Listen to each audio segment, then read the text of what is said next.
8:42 a.m. Do we have a quorum? We do. We do have a quorum. Let us take a moment, please, to stand and recite the Pledge of Allegiance. I pledge allegiance to the flag of the United States of America, to the republic for which it stands, one nation, under God, indivisible, with liberty and justice for all. Go Guardians. Okay. In compliance with notification requirements of Ohio's open meeting law, notice of this meeting has been publicly posted. Major public media has been notified. NOACA conducts its meetings according to Robert's Rules of Order. Actions during the meeting will be taken by voice vote. If any member feels the need to abstain from any vote due to a conflict of interest, he or she should state their intention to abstain when the matter is introduced by the chair for presentation for the record, on the record. Subsequently, that member shall not participate in any discussion of the matter for which a conflict exists. According to Robert's Rules of Order, absence from a meeting does not require a member to abstain from voting on the minutes. If the member still wishes to abstain, he or she should state their intention for the record, on the record. For the benefit of our guests from the public and the recording of this meeting, please be sure to speak clearly into a microphone. The microphones can be turned on and off using the button at the top of them. It's the gray button. For minutes of the March 27th, 2026 meeting, are there any corrections or additions that you have all seen in the meetings that you have all read very intently for the last 30 days? May I have a motion to approve? So moved. Who made that motion? Marty McGann, seconded by Kevin Malachek. Thank you. All in favor? Any opposed? Same motion. The motion is approved. Thank you. Has anyone signed in to speak today? No one has signed in to speak today. Okay, there being none, we will move on to the next item, agenda item. Is there a wonderful executive director's report? And the executive director is wonderful. The report we'll see. Thank you. Yes, we will see. Actually, I just have one announcement in that we are having a Northeast Ohio Passenger Rail Forum for community leaders. We have sent invitations out to you all. It is Monday, June 22nd, 11 to 1 with lunch provided here at the NOACA offices.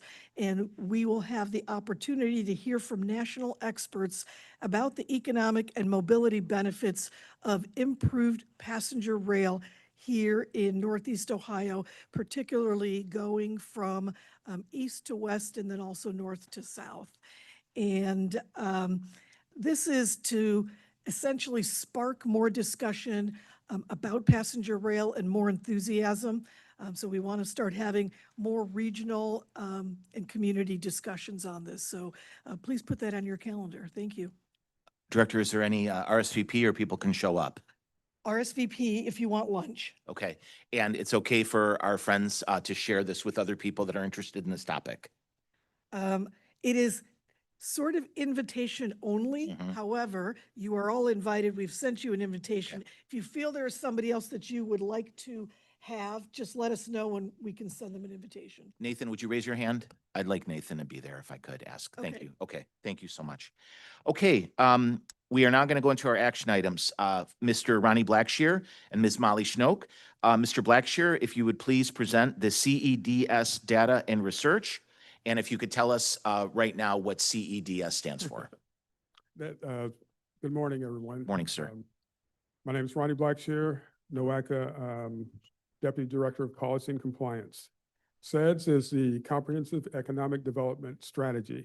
It's the study that was completed back in 2023 and approved by EDA regarding how we will conduct business here as far as growing economic development activities in Northeast Ohio.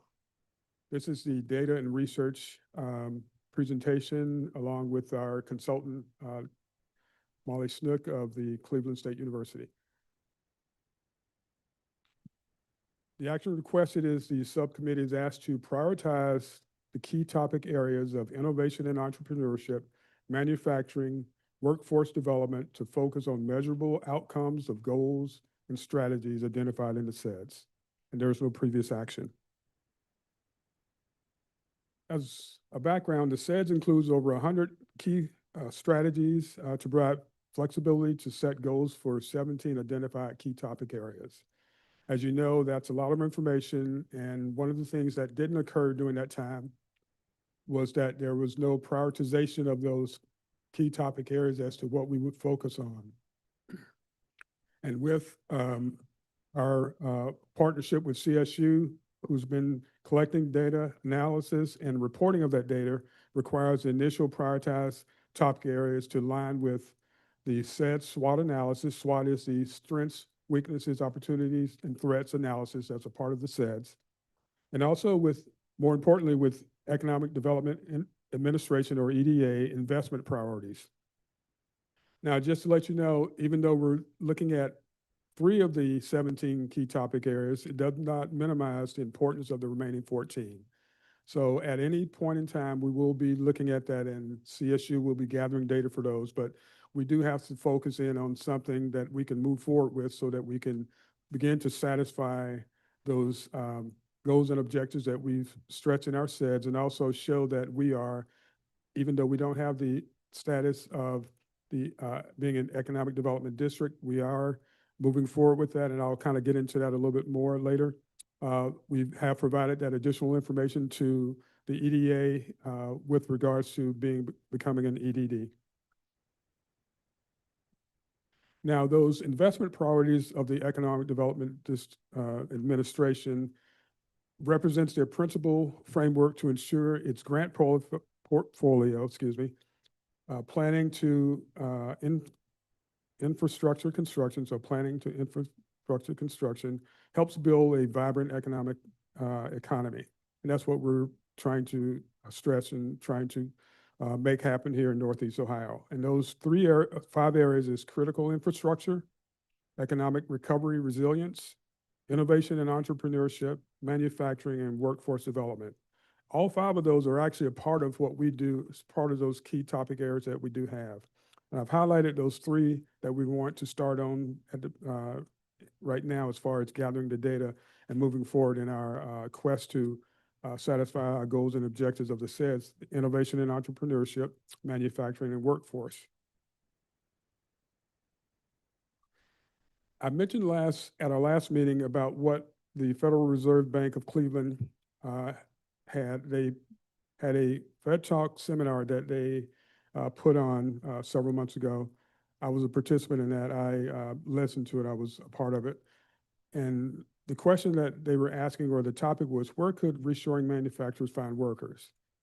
The key takeaways from that was there was a need to build bridges. That's education partnerships, policy support, and inclusive training. Workers are here. We need to align them with those open positions and new career paths. Today's manufacturing jobs involves advanced technologies, and so there are competitive wages, career progression, and most require no previous manufacturing experience. So the workers are here. We have to align them together. And then, of course, we have that coming replacement wave where we have retiring older workers, and there's a need to fill hundreds of thousands of jobs.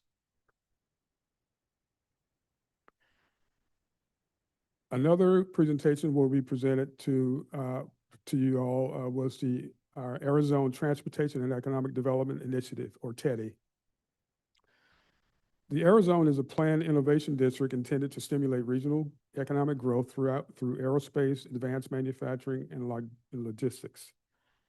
Study notables were to address barriers. The study that we are currently have underway now is to address barriers and provide a roadmap for an innovative, thriving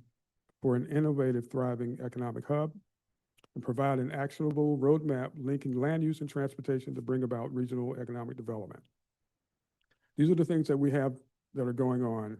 And as a group, as a stakeholder group, what we need to do is to make sure that we're all collaborative in the things that we're doing, that we're showing the feds or the Economic Development Administration that we are working together to provide a cohesive and strong, vibrant economy here in Northeast Ohio. As far as the Arizona Alliance, I saw something that was on their website, and I guess they did a study, and 3 years, 500+ conversations with local employers. The #1 feedback that they heard was, we're hiring, but we can't find the right people. And when we do, it's hard to get them to show up consistently or stay long-term.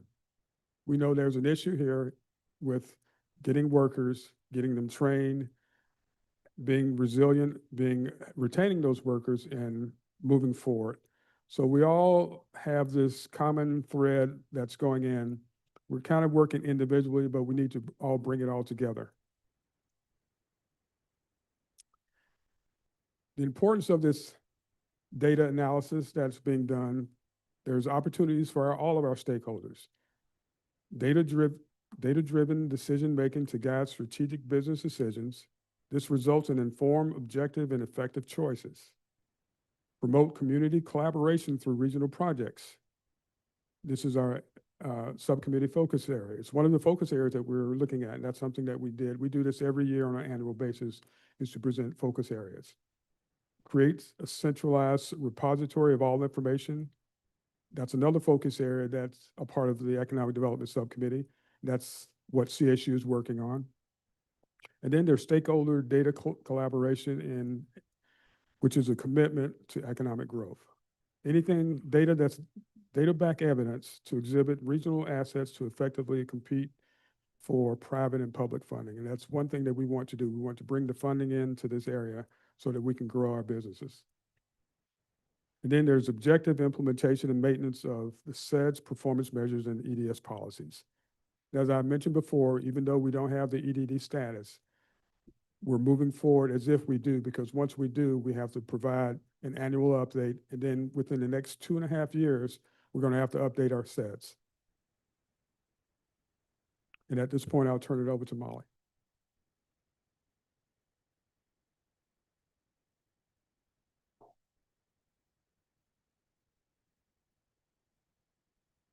Yeah. Thank you, Mr. Blackshear. Ms. Schnook? Hello. Yeah, so last time Ronnie reminded me I hit my head on the TV, so he was kind to remind me not to do that this time. We still have some guards from when the kids were really young. I can put the rubber paddings on the corners. It'd be good. I probably need those in more than just. I this got you, instance. Molly. So as Ronnie indicated, the Center for Economic Development has been undertaking collaboratively with Ronnie and Sam an examination of the data and variables reported for CEDS that the committee has been considering for approximately last year. We have prioritized with NOACA the 3 topic areas most relevant to EDA at this time, and one of those being workforce. That's what we will address today and focus on. But as you can see here from the example list of variables, this is actually a list of all the ones we have already currently collected and are working on mapping, but we'll focus on one of the workforce variables today. So you can see those. These are also data points and information that we have already turned over to NOACA for internal use. So we are undertaking the mapping and visualization of data that you can kind of see here. This is the back end. And this is what will also be turned over to, oh, I got to go back and do this. I think oh, there it is. Okay. Oh, is it going to work for me, Ronnie? That's the link. There we go. There we go. Can you guys, is it coming up?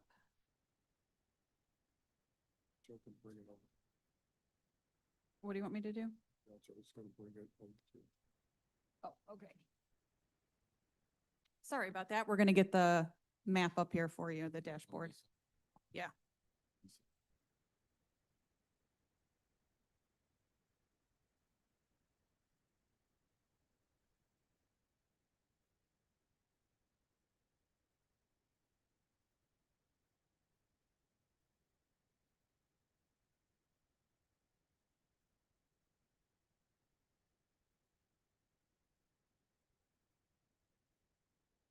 And the muffins and the bagels have arrived. Excellent timing. Go ahead, Marty. Try the everything. It's good today.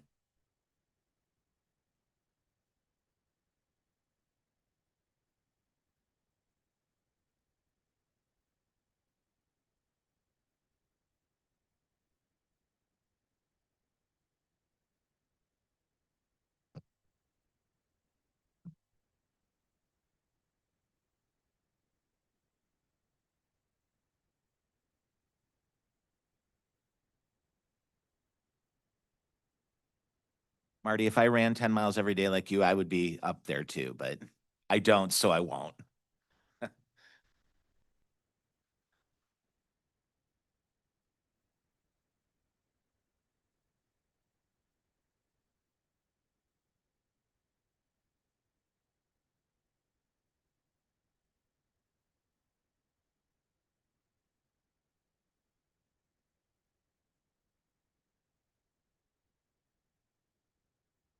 You have someone internal who does your graphics? A good graphic? Like people, very direct. I like it. Clean and consistent.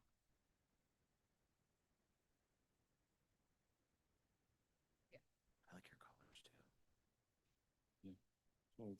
Can we make it bigger? Okay. Okay. Sorry, everyone. So this is the current state of the visualization for the dashboard of the data points. So this is our story map in ArcGIS. We started out with a bit of explanation here in the dashboard for some progress monitoring around SEDS and the EDD application. The first section here is a preview of the understanding of the hierarchy of data sources for EDA. We thought this was important in launching the first dashboard. EDA provides guidance on the sources for data that they prefer, census being the primary one, and then BLS and then they have a further list of sources. So we just give some context there around why we chose the data points that we did. We talked about sort of the overarching goals of the regional SEDS and why addressing workforce. We provided some examples here related to certain sectors, in-demand employment sectors in the region, and based on previous work we did, this is around aerospace. So the last presentation around the Aerozone Alliance, we referenced that here. We referenced the subcommittee and giving some context. Again, this overview is meant for public understanding and public consumption. So we provided some more context around this dashboard and not just the data points themselves. We give some general overview of the data that we presented last time, which is on population change across the region. So we provided some context here related to that, where you can see we talked about which counties in the region were growing in population. And then we'll get into the data visualization on labor force participation. So in using the tool here, what you can see is we have the information really related to what is displayed here, labor force participation rate by county in the 5-county SEDS region for 2024. What this shows is darker colors are lower labor force participation rate. And as you can see here, it's visualized across the county. So by counties. What we have here is a more in-depth look, same data, but this is by census tract. And so you can see labor force participation rate, which, as a reminder, again, is the number of individuals participating in the labor force, which is defined as either working or looking for employment actively on the unemployment rolls. This does not include individuals who have dropped out of the labor force. So this is people working plus the unemployed population. And so again, what you can see here by census tract across the region is that there is great variability, but every county in the region has census tracts, areas, communities within their county where there are very low labor force participation rates, where there are a number of people who are no longer working. These range from a low of 27%. So the dark red areas here like this are all census tracts where the labor force participation rate is under 50%. In this case, it's for 2024, it is 34%. So it ranges from a low of 27 to a high of 90% across the region. So there is great variability in our SEDS region around labor force participation. As you can see here in the tool, when you click on it for use, it gives you the data on the census tract. This is for 2024. The county data table will give you each year for the labor force participation rate over the last 5 years, plus the 5-year change for the county. So you can see that for each county. Again, this is an example of visualization of the workforce data.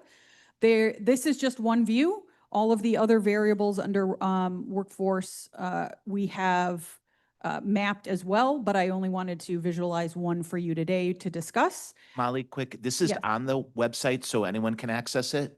This is not live yet. Okay. It okay. is behind a protected access. Okay. Well, NOACA can access it right now. All right. Part of the subcommittee's charge in looking at this data is what we want to make public, Got you. what we don't, how we want to, the context we want around each of these, how in-depth we want to go into the priority areas of SEDS, right? Okay. The length of explanation. So this is just the preliminary view of what it looks like now and can look like. And so today we would like feedback on what maybe other visualizations the committee would like to see, what we do want to make public, or what we're still working on. And that is not, that is not a function of not wanting to share data. It's a consideration around the updating of data. Do we want to show every year? Do we want to only show 5-year change? What's most important to communicate? And so this is, this is why we wanted to share this preview today. And Thank you. this is one data point, labor force participation rate, but we show it for 5 years, change by county, by census tract, right? So as you can see, the more variables from that large list that we get into, right, the number of more maps and layers that we will have. Not all data in the SEDS data list that the committee has seen over the last year can get down to the census tract. Some are only at the county level. It may be that some of the administrative data from partner data, whoever that might be, that may be giving us some of their program information, may only be able to be visualized at maybe one county, right? Maybe never at the census tract level. So there's going to be variability in how we can visualize this. But with census data, we can get down to the census tract. I'm sorry, Ms. Chinook, we have a question. Council President Greenspan? Yeah, thank you. So question on the, and this is a federal definition, I'm assuming that labor. Could you go a little bit closer, Dave, please? Yeah. Thank you. Okay. I'm sure the labor force participation rate definition is a federal definition, correct? Correct. Does that include W-2 employees as well as Schedule C sole proprietors?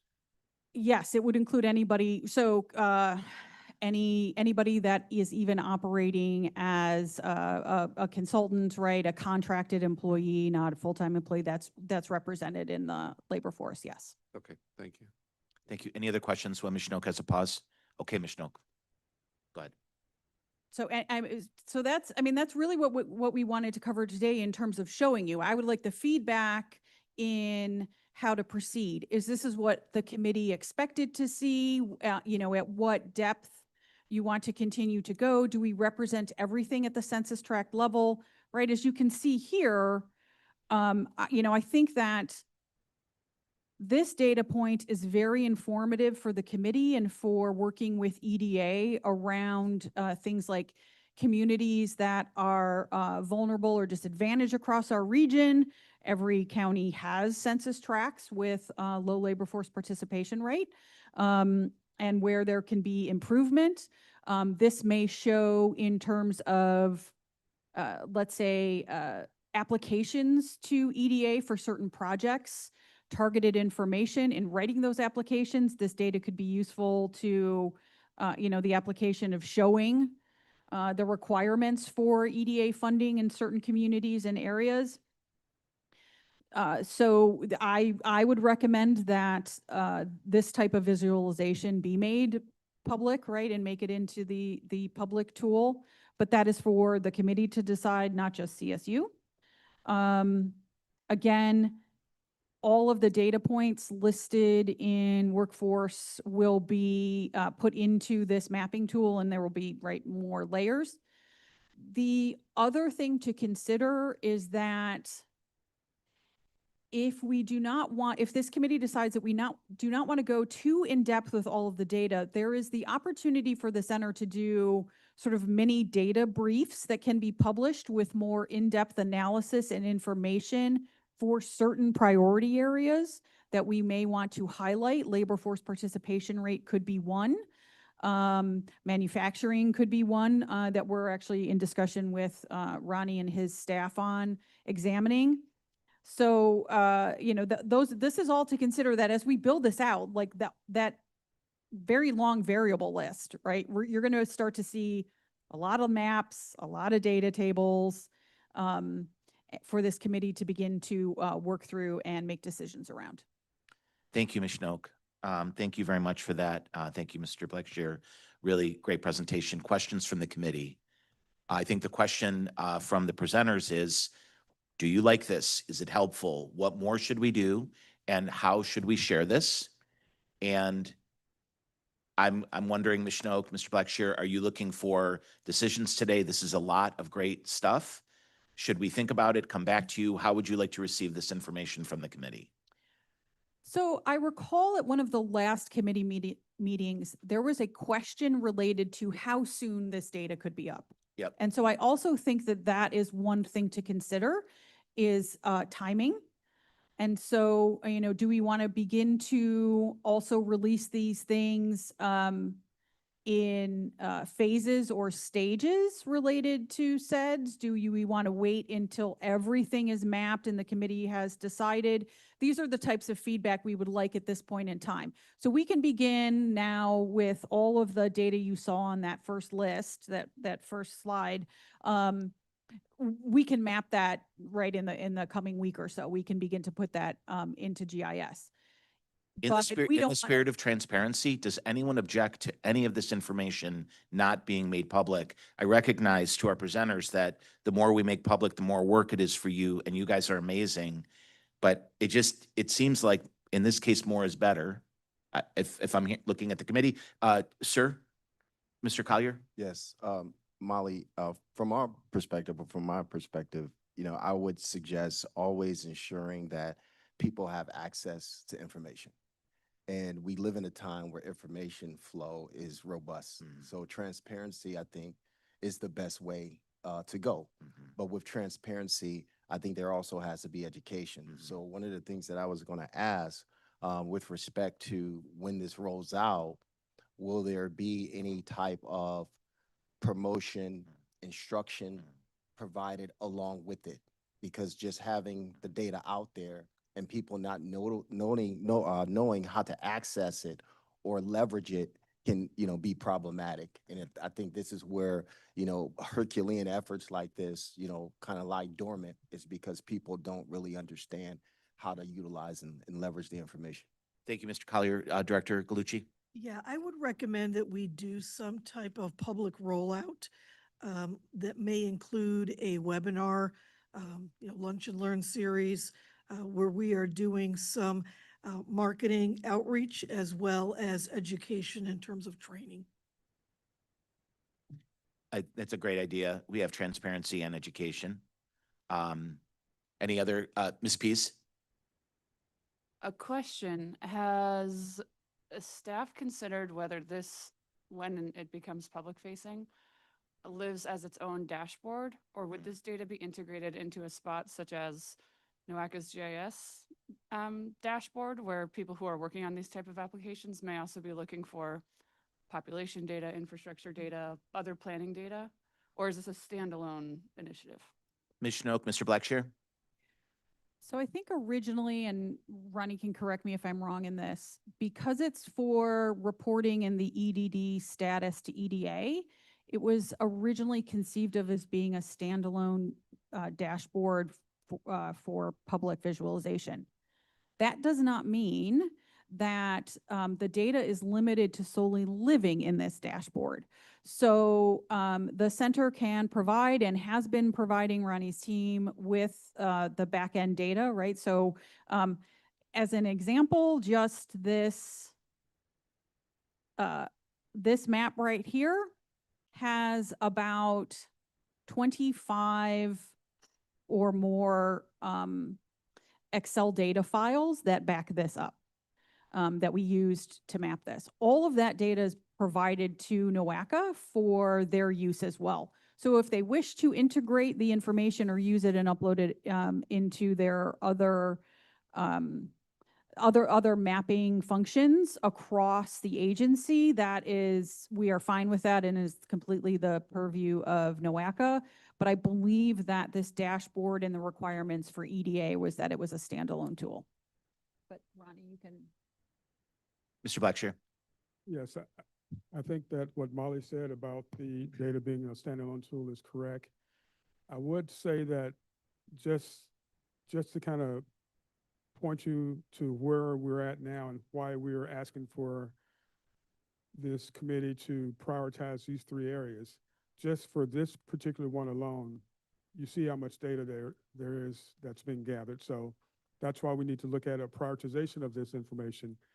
At some point, I think, though, is that there may be some data that we may not want to release, certain individuals who we may be asking for performance measures where data may not be just readily released. And that's up to this committee of how they want to assess that or how they want that data to be presented. But yeah, I think Molly is correct. This is intended to be a standalone tool for everyone to be able to utilize, of which CSU will have, we'll be putting that together, and then we'll have on our website access to this particular information. Thank you, Mr. Blackshear. Any other questions from the committee? Mr. Finley, Federal Reserve Bank. Just a quick question. Will like economic uncertainties or downturns be incorporated? I could see like the jobs shifting as things shift with the climate, just thinking like tariffs and things like that. Like jobs may pop up, people may be employed, jobs may disappear based on things going away. Has that been thought about being incorporated? Ms. Chinook, Mr. Blackshear, and what's the lag time on actual things happening and ability to report per Mr. Finley's request? So jobs have been considered as one of the data points. It's in that list. We do have that. That is by county, not by census tract at this time. In terms of data and presentation, right, as an example, right now, the most recent data that we can present is 2024. The census has yet to release data for 2025, so that is the lag with that. Again, that's one of the considerations, right, is sort of a mismatch in time of data presentation. So if one data source, even if that's administrative data from one of the subcommittee partners, is 2025, but we're showing 2024 census data, right? The committee needs to decide: do we want to do that? How do we explain that publicly? Yes, those are under consideration, and those other variables in that list. In terms of lag time, we're going to have to see how things roll out publicly, and what products the census and other agencies are releasing. There has been some delay, so I can't guarantee that. I can't guarantee that in 3 months we'll get 2025 data and be able to update it. It may be closer to the end of the year. Right now, again, we're publicly available data from the census. We're working still in 2024, even though we are in the second quarter of 2026. Mr. Finley, any follow-up? Any other questions from the committee? Mr. Blackshear? I would also like to remind the committee that each of those 17 key topic areas have performance measures that we were looking at. This is what this data is going to be based on. So I encourage you to look at that. Those performance measures are not set in stone. Those are the ones that we initially adopted. If you see anything that we could utilize, or you may have a performance measure that you may want to look at, we can see if we can get that information for you too. Okay, thank you. Director, anything you want to say before we continue? No, just that this is a lot of great work. And to Ms. Pease's point, we will think about if there is an opportunity to merge the data to make our portal even stronger. Typically, what we have done with our portal is our portal contains data that is NOACA's data that we own. And then we point people to other websites for other data. Since this is sort of NOACA's, we might be able to do something with that and certainly explore even going further out. Thank you, Director. Ms. Schnoke? You're off mic, Ms. Schnoke. Sorry, one last point too. Just as a reminder that we are working through the data points by priority area. Right. So workforce is going to come out first, right? Innovation and entrepreneurship and manufacturing are going to be the next series of data that we will be mapping here, and hope to have that for presentation at the next meeting. But again, as these things happen, we are regularly meeting with Ronnie and Sam to share this information, get feedback from NOACA, provide the back end data. So that's, sort of all of the work that's happening behind the scenes. Okay, and our next meeting is October 2nd. Director, anything? Did you need any feedback on whether we wanted to phase this?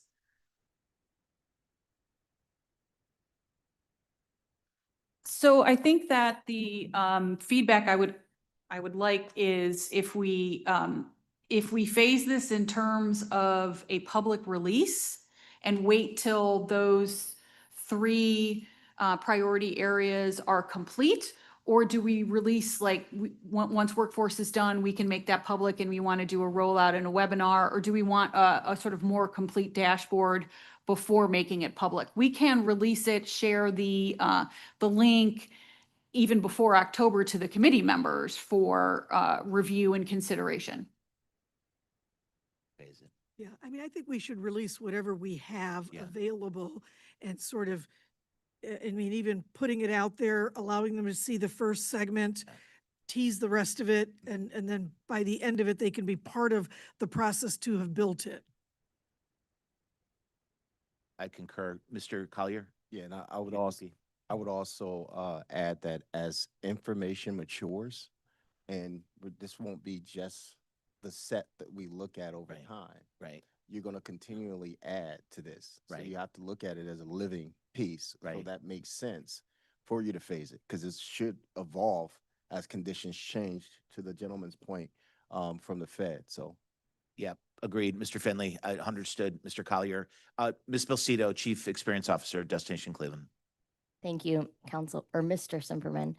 Building on Mr. Collier's point, I would just challenge us to think about how we would use this data when it is public and realize it's public to the world. And it's just something to think about, knowing the data is delayed, lagging 2024. If companies considering Cleveland or the region as a place to invest, is that the data we want public to the world? Because I agree it should be public to those that need it. Should it be public to everyone? And you all know that better than me. Excellent point, Ms. Belcito. Excellent point. Okay, Mr. Blackshear, are you requesting anything? Is there a motion you're requesting? And if so, any kind of guidance in terms of how we could be helpful for your fantastic work with you and Ms. Schnoke? Okay. Well, our next steps is prioritizing those key topic areas that will assist us in the implementation and maintenance of that SEDS, and also fulfill its objectives, and also fulfill the objectives that we're striving for our EDD. The action is the subcommittee is asked to prioritize the key topic areas of innovation and entrepreneurship, manufacturing, and workforce developments to focus on measurable outcomes of goals and strategies identified in the SEDS. That's it? Yes. Do I have a motion to accept this action item? So moved. Thank you. First, motion by Mr. Collier, second. Thank you very much, Mr. Gall. Any objections? Hearing none. All in favor, please say aye. All opposed, same sign. Thank you, Mr. Blackshear. Thank you, Ms. Schnook. You've overwhelmed us with the tsunami of goodness. Also, for those in the audience, there was one acronym that Mr. Blackshear did not identify. And as a proud graduate of John Carroll University, CSU stands for Cleveland State University, just the other university in Cleveland. Okay, sir.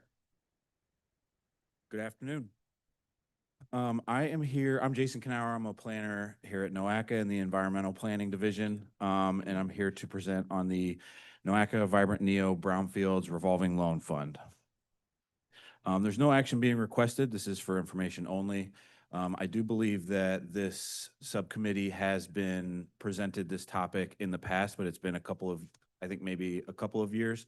A little over a year, so we wanted to bring it to you for your attention and to welcome any feedback on this continuously developing program. So in 2022, NOACA and Vibrant Neo were jointly awarded a grant from US EPA in the amount of $1 million to create a Brownfields Revolving Loan Fund. NOACA and Vibrant Neo entered a memorandum of agreement, which defines the responsibilities of each agency, and NOACA was the fiscal agent and official applicant for the grant. So Vibrant Neo is a nonprofit organization that covers 12 Northeast Ohio counties. And it is a planning effort in partnership with the other MPOs of the region, Eastgate, which covers Ashtabula, Mahoning, and Trumbull County, and NEFCO, which covers Portage, Stark, Summit, and Wayne, and of course the NOACA 5 counties. The Vibrant Neo report identified reuse of vacant and abandoned industrial sites with significant pre-existing infrastructure that could provide unique opportunities for regional economic development. And it advocated for a brownfield redevelopment fund. So this revolving loan fund is accessible. The funds are accessible to all 12 of these counties. So it extends down to Akron, Canton, over to Youngstown, and all the way up to Ashtabula. The MOA called for a brownfield steering committee to be developed. And the structure of the committee, there's 29 members, 26 voting. So the MPOs represented are members of the committee but do not vote. But the steering committee is made up of elected officials and subject matter experts from the 12 counties. It supports sustainable and equitable economic development, reviews applications through objective selection criteria defined in the MOA, conducts due diligence on loan applicants, and recommends projects to NOACA and Vibrant Neo boards of directors for final approval. The selection criteria, there are several criteria that go into consideration, but the three sort of main identifiers are Vibrant Neo designated asset risk areas and strategic reinvestment areas. A designated asset risk area is an area with declining population and employment, but high density of community assets and existing infrastructure that would support reinvestment and future population growth. And a strategic reinvestment area is one with stable or growing population with that existing infrastructure to support development. And then the third item, job creation. We look at both job creation in the construction and cleanup activity, as well as potential jobs for future development. The steering committee makes funding recommendations to the boards, and they have approved general terms and conditions. These have been determined to help get the program up and going. So they've started with an interest rate of 0%, terms up to 10 years, and a 20% match from the loan recipients. as well as an origination fee to help cover legal and financial services. These terms and conditions have been amended at times based on specific projects. And one thing that we are continuing to evaluate and welcome any input from this group is, understanding how these, capital stacks work in these complicated projects, and how we can use our terms and conditions to make this program both attractive to developers, but also in a way that the program can continue to revolve money into future projects. And that comes in ways of longer terms. We've amended projects to have terms up to 18 years in order to be coterminous with other loans that they have, as well as different interest rates and periods where payments are interest only. So that's something that we continue to develop, and like I said, welcome any feedback from this group. Currently, the steering committee has approved 4 loans, and I will get into each of these projects in a little bit more detail. But as you can see, we have committed about $1.4 million in loans currently. The first project, MLK Plaza, is for $300,000 for asbestos remediation prior to demo of the MLK Plaza site in the Huff neighborhood of Cleveland. The planned reuse is mixed-use, affordable, and multifamily housing with a minority-driven market hall as the first floor tenant. The expected job creation is, and this is these figures are provided to us from the applicant in their application. And so obviously 150 to 300 temporary jobs is a wide range, but they anticipate a large amount of temporary jobs with an hourly wage of about $16.20. And the reuse is 25 to 30 permanent jobs with some being hourly wage up to $20 an hour, and some salary positions up to $70,000 a year.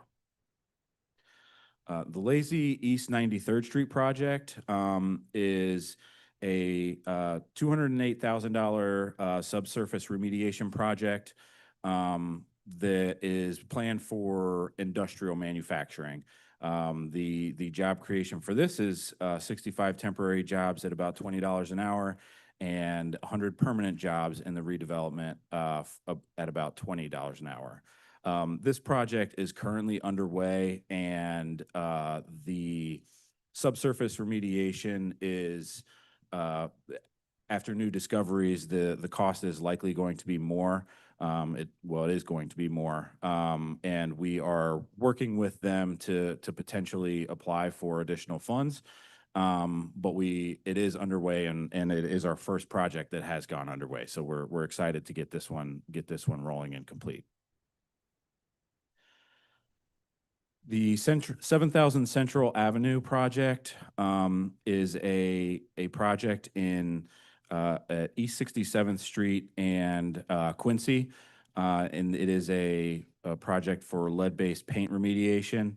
The planned reuse is to renovate the existing building for industrial manufacturing. This property does have rail ties connected to it, so there is a lot of potential for industrial manufacturing. They have identified potential food and beverage manufacturing, aerospace manufacturing. They're hoping to reuse the building for a significant redevelopment. And the expected job creation is 100 permanent jobs at an hourly wage of $20.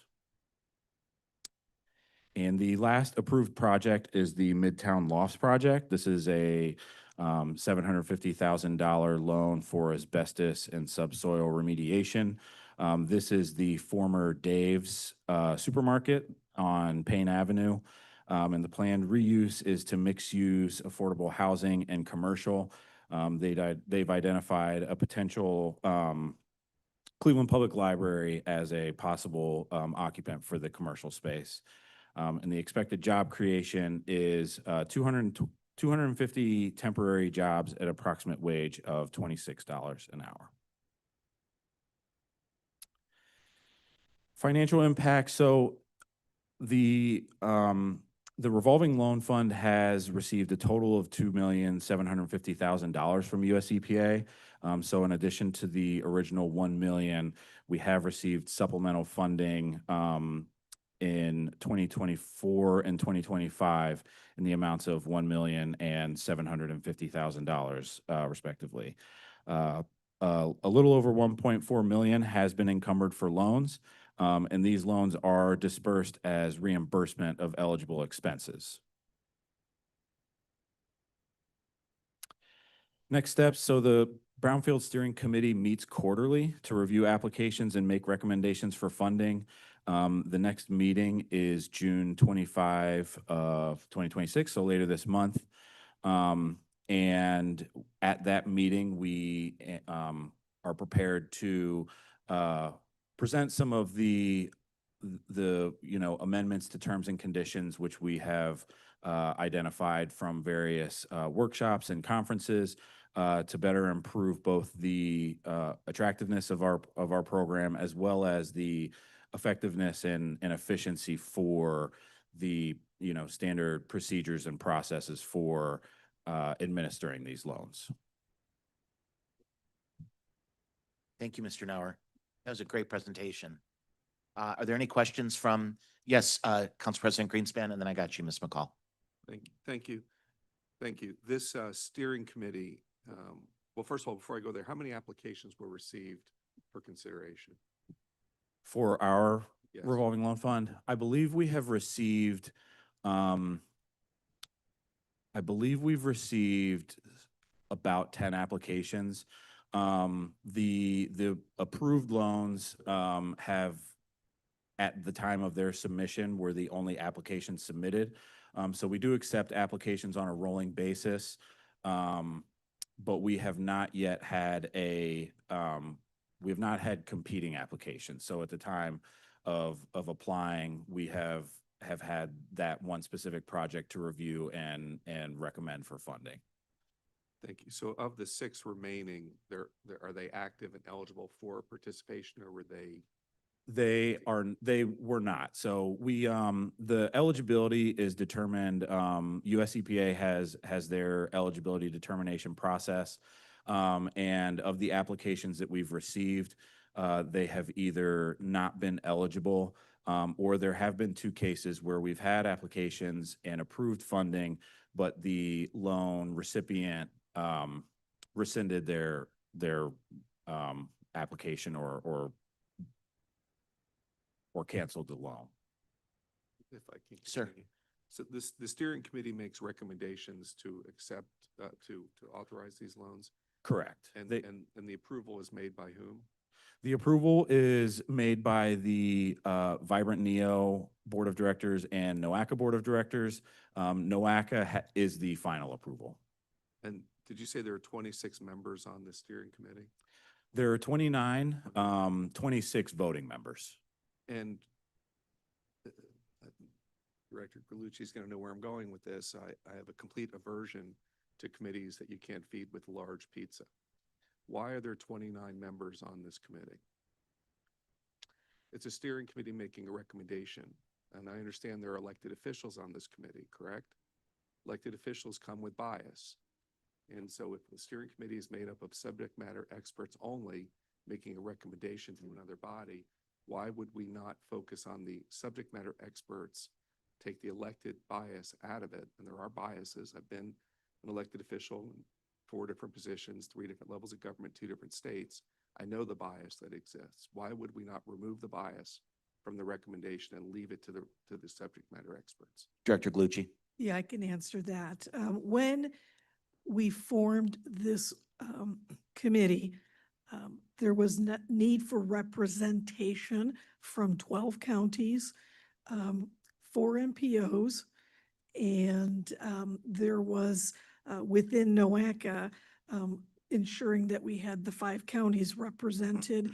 And so the governance committee of NOACA developed this structure to ensure inclusion. And so the emphasis was more people at the table rather than less. Although I understand that we would have to order 2 pizzas for Okay. this meeting, not Yeah, one. It's, well, no, What I would suggest, and I know we have an agreement with US EPA, so a lot of this is already in the agreement and is difficult to change. But I would suggest that, Jason, we do look at the possibility of restructuring that committee, because one of the main issues that I have seen since it has been created is attendance. So although everybody wants to be on the committee, they don't necessarily show up to actually participate in the committee. And so I think it's a good idea at this time to take a look at it and see if there isn't anything we can do with US EPA to restructure. thank you. Thank you, Mr. Greenspan. Ms. McCall? Thank you. I wanted to highlight 2 projects that we talked about that I think are just fantastic. I'm sorry, I'm admitting my biases. I'm excited about the MLK Plaza. I think that if you know that neighborhood, and Ward 6 now has parts of that neighborhood, part of the Huff area where we didn't before. Historically, that plaza has sentimental value to the neighborhood. And so I think, just seeing it updated today, I think it's great. The project at East 93rd, they call it the East 93rd and Lazy Project, but I'm extremely biased to that one because it is contiguous to my home. So I live right next door to it, and I know there's a lot of work going on in that site. I know that the cleanup is unique, and so I know they've bumped into a couple hurdles over there with some discoveries when you start digging over there.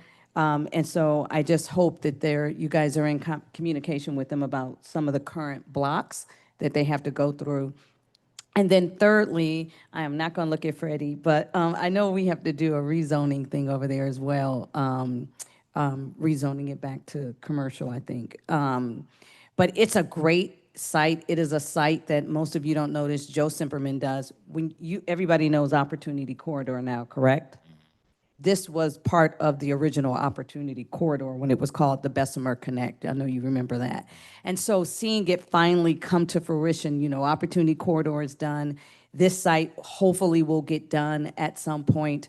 I think it's going to be really, if this was an old shopping center development, remember when we used to do strip malls and you used to be like, who's the anchor development project, right?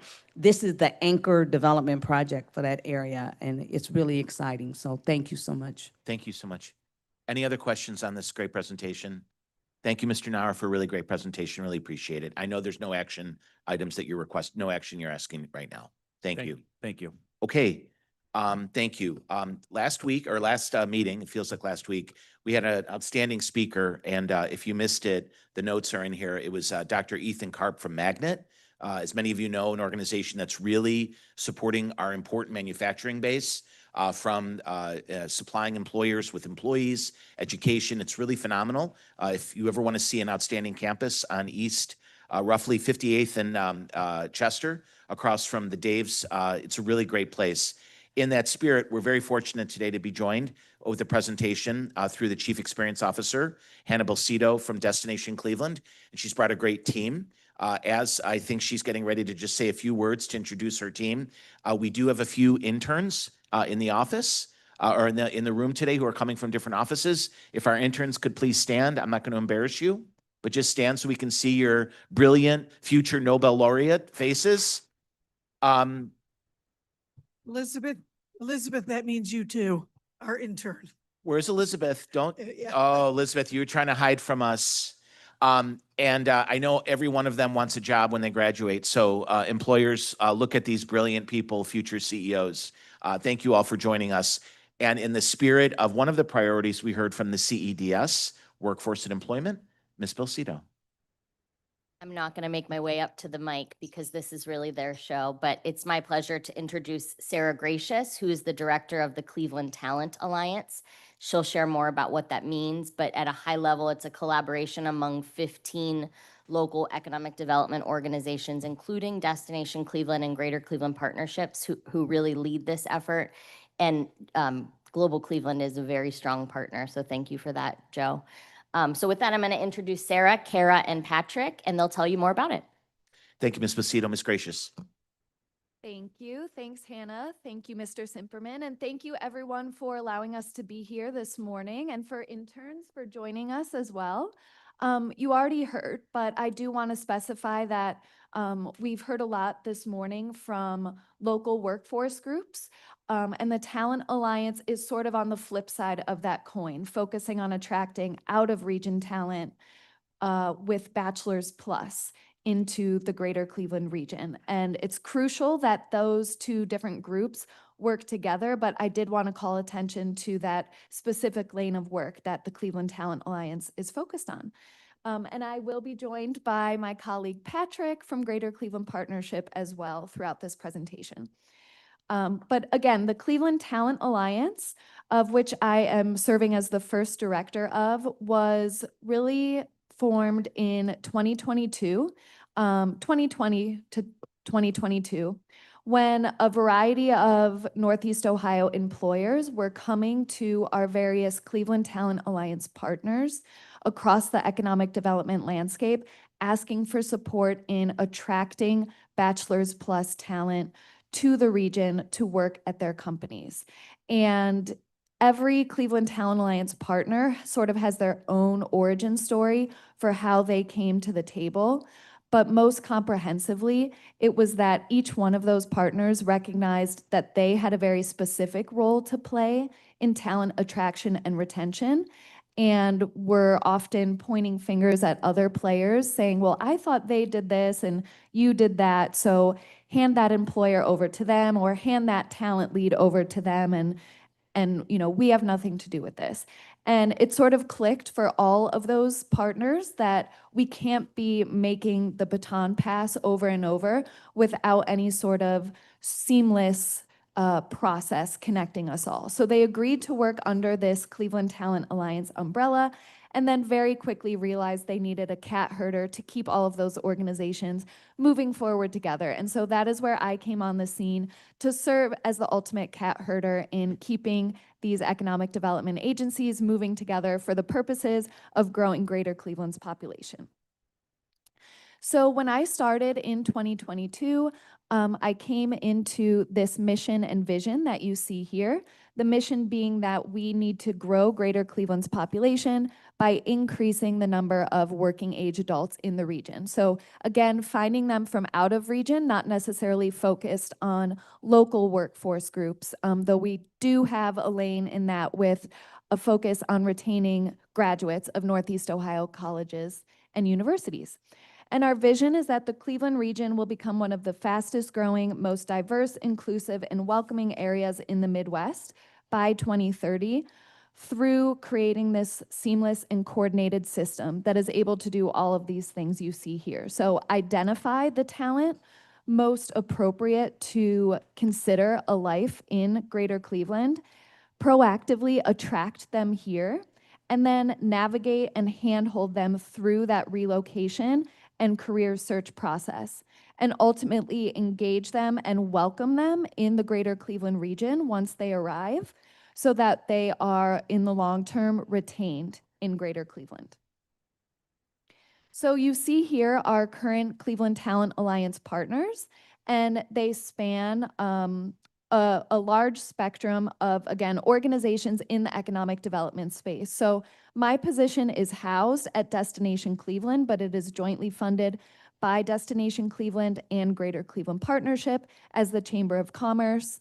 But you'll see representation from Cuyahoga County, and we've got Vaughn down there at the end of the table, to the city of Cleveland, and state representation in Jobs, Ohio, to really paint the picture that this is not meant to happen in a silo. This is region-wide, but also statewide, to always be attaching this effort to things happening from Ohio down to Northeast Ohio and vice versa. And then we have representation from key partners like Global Cleveland to ensure that we are also catering to international newcomers, or Engage Cleveland to focus on young professionals, and so on and so forth. So a really wide array of players in that economic development space, but who all agreed to serve as Cleveland Talent Alliance partners because they could devote attention, human power, dollars, strategy, day in and day out.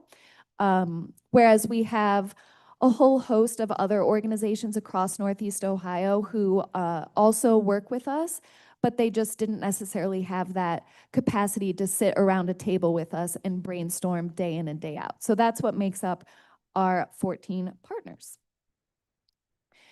Again, I mentioned when I started in 2022, sort of inheriting that mission and vision that we reviewed, but my first 6 months were dedicated to a whirlwind listening and learning tour, being out in the community, listening to employers in need of bachelor's plus talent, listening to actual individuals who had relocated to Northeast Ohio in recent years, and various stakeholders throughout the community, and our Cleveland Talent Alliance partners as well. And what we landed on were these two overarching strategies that you see here, and that really serve as our North Star for what our 14 organizations can do collectively to help grow the population. And that starts, first and foremost, with improving perceptions of Greater Cleveland as a place to live and work. This lane in particular is steered by Destination Cleveland, who has been doing very similar work for decades now, but on the visitation and tourism side. And where Destination Cleveland started improving perceptions of Greater Cleveland as a place to visit and has tremendously moved the needle on that, we are doing similar work with Cleveland being perceived as a good place to live and work, to play, to start a career, and to grow long term. So a couple of strategies there at a high level is around integrating various live-work messaging into Destination Cleveland's existing tourism marketing. Because research tells us that individuals who have access to Greater Cleveland's tourism marketing are twice as likely to then consider living and working in this region. And if they both see that marketing and have an opportunity to visit Greater Cleveland, then they are 3 times as likely to consider a move and a life in Greater Cleveland. So it's all about leveraging what already exists. In that same vein, getting in front of visitor audiences who are in town for business and leisure events. So be it conferences that are in town or Pride, which is in Cleveland this weekend. And how do we start to plant the seed in front of those visitor audiences that Cleveland is a great place, not just to visit, but to live and work as well. And how we measure that is to understand what percentage of our target market indicates a willingness to live and work in Cleveland if given the opportunity. And when we started this work in 2023, the baseline is that 42% of individuals when surveyed said yes, they would be willing to up and move to Greater Cleveland if given the opportunity. Our goal by 2030 is to move that needle up to 46%, which puts us right in line with peer and competitor destinations, Nashville being that #1. So where Nashville stands today, 46% of individuals when asked would say, yes, I would up and leave to Nashville if given the appropriate job and salary. And then on the other side, I mentioned on the retention side of things, we are laser focused on retaining graduates of Northeast Ohio colleges and universities. Again, that grew out of that whirlwind listening and learning tour when we started this work in 2022 to understand and see that Northeast Ohio is home to dozens of institutions of higher education. But we just weren't keeping those college grads at the same rate as our peer and competitor cities. The gold star in this space is really Philadelphia, and they started this effort 25 years ago with their Campus Philly program, of which we have sort of adopted through a variety of programs, and we'll get into that. But similarly, on the perception side, when we started this work, Greater Cleveland as a region was retaining 47% of students graduating from its dozens of institutions. Today, we are at 51% of Northeast Ohio college students staying here post-graduation, and our goal is to see that get up to 55% of graduates staying in Northeast Ohio by 2030 when graduation rolls around. And a couple of our high-level strategies there are all around providing students more opportunity to experience Greater Cleveland as a place to live and work, so that when it does come time to search for an internship or that full-time career opportunity, looking at all of you back there, they feel well acclimated and knowledgeable about all of the opportunities that exist here.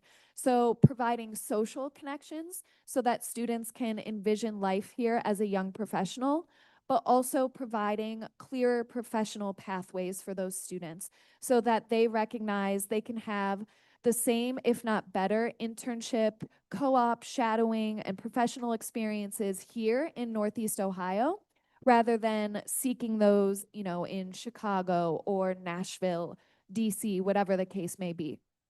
And then we've also launched a digital infrastructure to create more of these clear pathways. So we have a regional jobs and internships board so that students can seek those very opportunities right here in Northeast Ohio. And so a lot of our work is dedicated to expanding knowledge of those resources to both students and employers.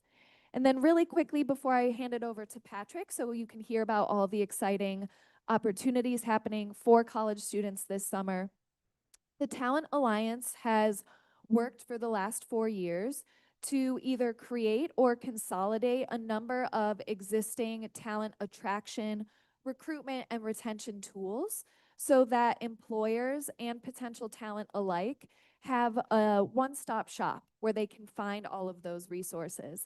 And so all of those are listed here on your screen from our Move to Cleveland website, which again serves as that front door to, you know, Joe from Indianapolis looking at a move to Cleveland. He knows he can come straight to this website, find everything he needs to know about industries hiring in Greater Cleveland, job availability, neighborhoods, suburb information, K through 12 education and beyond. It lives in that Move to Cleveland website. And on the flip side of that, employers or recruiters needing the latest live work knowledge for their own recruitment purposes, they can go to that site to gain more understanding.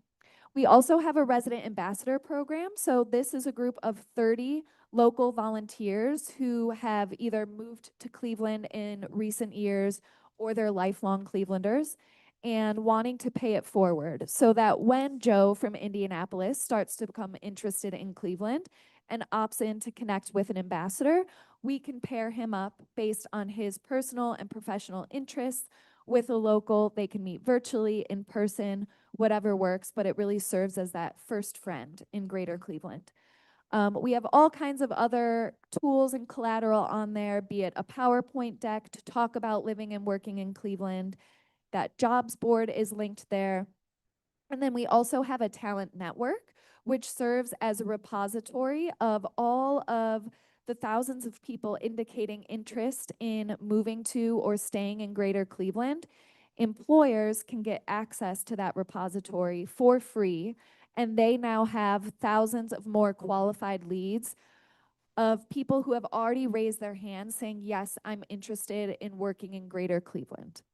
And then all of those more B2B facing tools are wrapped up and bundled in our HR talent recruitment toolkit, which also lives on that Move to Cleveland site. So just wanted to point out all of these tools. Please spread them far and wide. You all serve as employers, whether you're the actual HR professional or recruiter or not. We know that you're in need of talent, so please make use of these tools, test them, and provide us feedback so that we can continue perfecting them for all of you and all of the employers in need across Northeast Ohio. And I'm going to turn it over to Patrick. Thank you, Sarah. Patrick? Thank you, everyone. As Sarah mentioned, my name is Patrick Hackett. I'm the Director of Talent Initiatives at the Greater Cleveland Partnership. And a lot of my role kind of serves as helping college students find that opportunity here after they graduate. And one of the ways that we do that is through our Summer in the Land programming. So how many of you have heard about the Summer in the Land Party for Interns baseball game? Go Guards. Go Guards. That event is happening on June 30th, and we ask you all to invite all of your interns to that event. So again, how many of you have interns interning at your places? Will you guarantee a Guards win that night, Patrick? Absolutely. Okay. I'm already starting to work on it now. So Joe, I'll keep you posted on that update. But what I do want to mention is that that event is just one event throughout a whole summer program. And before I kind of begin, Sarah mentioned the Cleveland Town Alliance is a group of nonprofits working together. And through this programming, it's a great example of how those nonprofits come together to provide opportunities for college students. So we begin actually starting tomorrow with Engage Cleveland's YP week. And this is really for opportunities for YPs to gain professional development experience and also explore fun things to do in the city. So they welcome interns and also those young professionals to participate in those events. Another opportunity that we partner with is our Cleveland Leadership Center. They have Campus Cleveland. And this is a summer-long program where college students get to, again, work on their professional development skills, but also get to meet with leaders from across the region and get to see themselves as those future leaders and how they can, again, get more involved in the civic and nonprofit community of Cleveland. I won't touch on this again, but again, June 30th, we have Summer in the Land Party for Interns. It's a free event for students to, again, network and see what living in Cleveland can be like. And then lastly, this is something that is kind of ongoing that we're really starting to engage with. So a lot of our work recently has been focused on in-market, working with those colleges. So again, John Carroll, Cleveland State, Case Western Reserve University. We've been working with them to connect those individuals with employers doing those site visits and getting to show students what job opportunities here can look like in the region. We've also expanded that to work with individuals outside. So again, Ohio State, University of Cincinnati, and also Ohio University. And we're partnering with these institutions to have students come on buses and actually travel up to our region to get connected to employers and also experience what being a YP could be. And the way that we do that is we have a YP panel that they meet with during their lunch hour, and they're able to talk to them about what are the best neighborhoods to live in the region, what are things that they like to do. So again, they can start imagining that their life could be like here in Northeast Ohio. I do want to just kind of end it with this, is that Summer in the Land and the summer programming, these are events that are kind of a moment in time. And so if an individual isn't able to attend those events, that's where that technology comes in, and that they're able to, you know, engage that technology any time of the year. So again, it's live 365. And again, this is where they're able to explore what working and living here in the region can do. The other thing to mention, I know we talked a lot about workforce and talent. A lot of these tools have been strong resources for employers and also the local workforce, that BA plus talent. So if you have any businesses that are looking to get connected to Cleveland Town Alliance resources such as our events and our technologies, please connect with Sarah or Kara or I, and we're happy to showcase what those resources are and help them find great talent to fill those positions. Thank you, Patrick. I know we're coming close on time. Do we have any questions? Director? First of all, thank you. This is terrific work, and it's very exciting to see that we are sharing all the great assets that Greater Cleveland has with folks outside of Cleveland to bring them here. I do have a question about, and maybe I misunderstood some of this. Have we been targeting students that are from Northeast Ohio but go to school elsewhere? Like Ohio State probably has 25% of its student population from Northeast Ohio. The problem is they don't come back to Northeast Ohio. They stay in Columbus or they go somewhere else. Is there that aspect of the program or the puzzle that we're looking at? Absolutely. So we do that in really two different ways. So Summer in the Land is just one event that we do on the college student side. We have College Fest, which again is that welcome party for students who are in market. We take over the Rock Hall, all 5 floors. So we have 75 employers who really just get to network and build that relationship with them. And then the other event that we have is the Winter Career Expo. That is another event where employers can meet with students. Think of it as a more traditional job fair experience, but the audience that we're really targeting there are those students who grew up in the region and went away to college. So as you mentioned, Ohio State, that's a really great example. And so we really try to target those students so that when they come back before they start their winter break and catch up with friends and, do all the fun things that we all like to do on holiday, they're able to explore all the opportunities. Because what we find a lot of times with our students is that they think those job opportunities are not available here within the region. Right. They're available somewhere else. So if they're looking for that tech job or that engineering job or even that sales and accounting job, when they come to that event, they're exposed to 100 different employers from across the region, from all different shapes and sizes, and realize that they can have the career they want, they can have the job that they want here within the region. And then the other way we're doing that, another way that we're doing that is our Land and Clee experience. And so again, that is when we're partnering with the colleges and they're putting their students on buses and actually coming up here, and we're connecting them directly to employers. So Ohio State, as you cited earlier, we did that in February, and we took them to Swagelock, Park Place Technologies, and also Oswald Companies. And we also had a YP panel where they were able to talk to students about what life here in the region is. And so once they're in our system, we do have an ongoing marketing campaign to remind them about all the fun things to do in Cleveland and also all the job opportunities to do in Cleveland as well. Great, thank you. If I Thank could you. just jump in, Ms. Yep. Galucci, another thing we're working on, not this year, but in 2027 is even broader than students out of market is all of our expats. So we believe, those most open to relocating to Cleveland have a connection to Cleveland, whether it's through a visit or a business investment or they have lived here. So in 2027, we're exploring how we can target using marketing those expats and get them to connect to these tools. Ms. Schnopp, and then Ms. McCall. So this is just personal experience. So I'm a graduate of Ohio State. And I'll date myself in terms of age, right? I was there in the 90s when the city and the university made the concerted effort to try and retain graduates from Ohio State, right? It used to be a big export market for them. Ohio State grads go out into the world.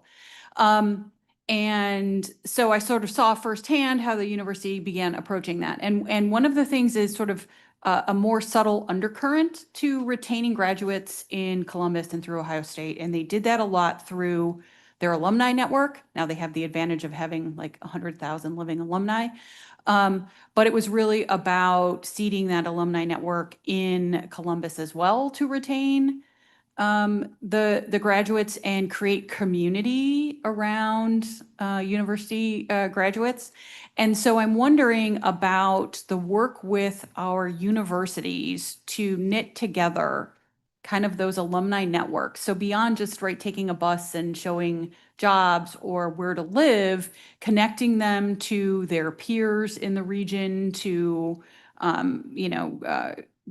maybe even graduates in similar disciplines that allow them to form their own network beyond sort of the formal. But I just saying that even with its size, Ohio State, it took a long time, but they did a really good job of that. And now you see that in the numbers that stay from the university in Columbus. That was not the case when I went there. Patrick, Sarah, anything? Sure, I'll just say yes, absolutely. Working with higher ed, it is a beast of its own. And doing that with not just one institution in the region, but 26 is a major feat. But we are crushing it with the partnerships that we have in the Cleveland Talent Alliance. And that is our exact goal, is to leverage all the various groups that higher eds have, be it alumni associations or very specific major focused associations that are local, and how are we attaching students currently in school to those groups, and also utilizing the Cleveland Talent Alliance effort as an enrollment tool for higher eds as well has been a key entry point to these institutions, because they know that by immersing their student body more into the community, that results in more graduates staying in the region, which results in more alumni in the region, which leads to more alumni giving. So we just gave you guys kind of the inside scoop of how higher eds work. But yes, that is precisely what we're trying to do. Thank you. Ms. McCall? Great. Thank you. And number one, I am glad that the Cleveland Talent Alliance has been formed and that Destination Cleveland is a part of this. Because one, I love the title because it says what we're trying to do right smack dead in the name of the organization. What I would like to caution a little bit is, some of us have been in rooms where we've been talking about talent attraction for a very long time. I'm talking about decades, and specifically to the Northeast Ohio region. And we always talk about the number of jobs that are available, but the lack of the talent. I come across a lot of people who are looking for jobs and just can't find them here. And I think there's a perception that, number one, if you graduate from a school here, you can't work here. Number two, I think of the fact that I have two nieces who moved from Cleveland to Columbus because there was a perception that there was a better opportunity for them. And I am not going to lie, there is. Every time I look up, this new generation, they get a new job every couple years, but they are moving like this through the professional industry, right? They're getting jobs. There's no shortage of jobs. They are turning down jobs. And I don't think we have an issue here with the type of corporations or the ability to employ people. I don't know what it is. And so I'm hoping that this Cleveland Talent Alliance will also take a minute to, and I think Hannah will know this, take a step back and deep dive into why Columbus and not us. And I don't mean it that way with the old school rivalry, meaning what is Columbus doing that maybe we could tilt the scales a little bit and do better. I think we have done a phenomenal job of dispelling the myth that it's not easy to do business or to get a job in Cleveland. I think that myth is going by the wayside, but I still think there's a little bit more we have to do. And I'm impressed with this, the coordination. I'm also always leery of when you have, it's almost like your question earlier, why we have to have 29 people on a committee to make a decision. When we have so many organizations engaged sometimes, are we diluting our effort? And so what I would love to see as a focal point for the Cleveland Talent Alliance is to become that focal point for this area, meaning it doesn't matter how many other agencies is behind. I don't want to dilute the importance of what CTA is doing and really start to highlight you being that focal point of ingress and egress, whether you're expat, whether you are somebody who live in Columbus and you want to come back home, or you moved to North Carolina 10 years ago after college and you want to be back in Cleveland. I just think that understanding the history into why it hasn't worked all this time and having all these organizations and getting to a point how it can work, I think if we really focus on that and get behind what they're trying to do, I think we'll really see some real milestones and then all the other stuff will happen, right? People will move back to Cleveland, people will, come and buy homes here and all that good stuff. But I love the effort.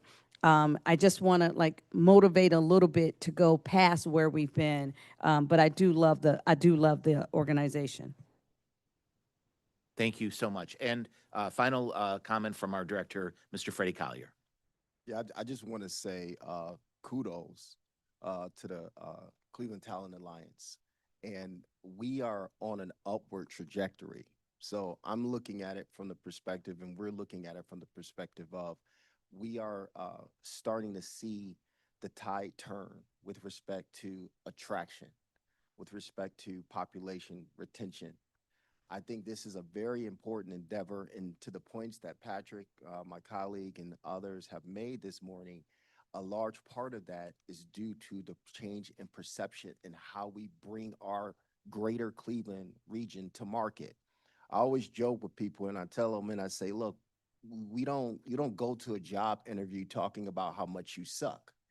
And as we think about ourselves as a region, we want to look at ourselves through that regional lens because we are much more competitive.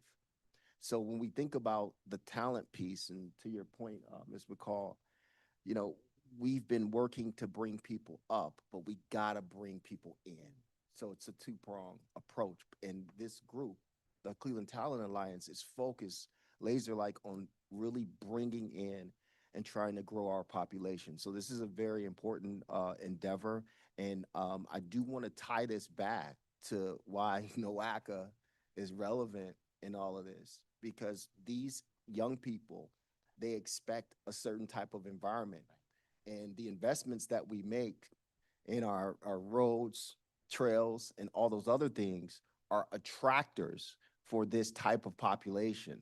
So that's the relevance of the connection here. And it's really good, and I applaud NOACA and everyone here for having the foresight with respect to establishing the SEDS and starting to bring these otherwise disparate parts of the ecosystem together for conversations like this. Thank you, Mr. Collier. Really appreciate this great presentation. I know Patrick, Sarah, Kara, and Hannah are all very open to any follow-up conversations, and just really phenomenal. Thank you for all you do. We really appreciate you. Thank you. We're now going to move to any old business, any new business. There is none. May I please have a motion to adjourn? Firsted by Mr. Gall, seconded by Ms. Pease. Thank you. Committee is adjourned. See you in October for our spooktacular Economic Development Committee meeting. I may come dressed as Gandalf. Yes. Sorry, I'm so loud. Yes, same. Yes.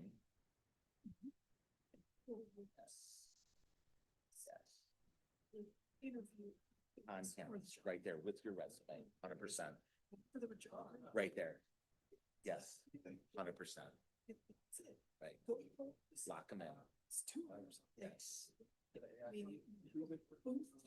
Yes.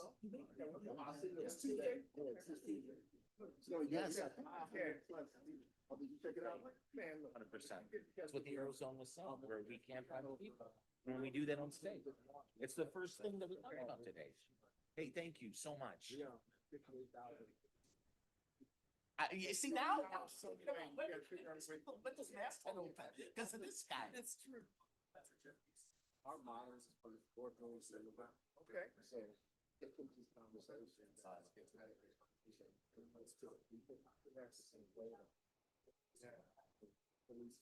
Yeah, that's why we want to do it.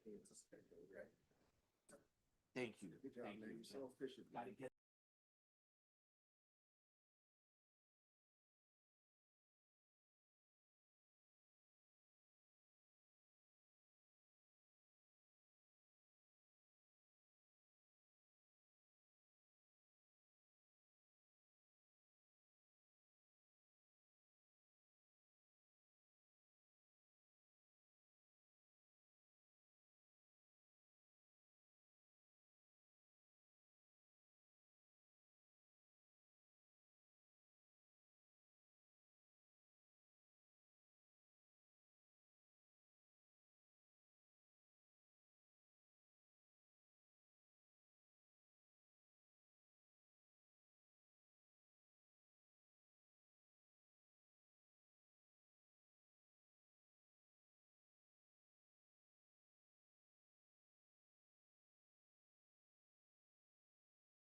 Allegiance.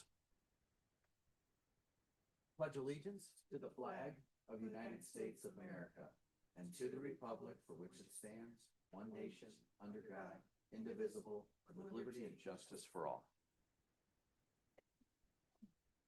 In compliance with notification requirements of Ohio's open meeting law, notice of this meeting has been publicly posted and major public media has been notified. NOACA conducts its meetings according to Robert's Rules of Order. Actions during the meeting will be taken by voice vote. If any member feels the need to abstain from any vote due to a conflict of interest, he or she should state their intention to abstain when the matter is introduced by the chair for presentation for the record.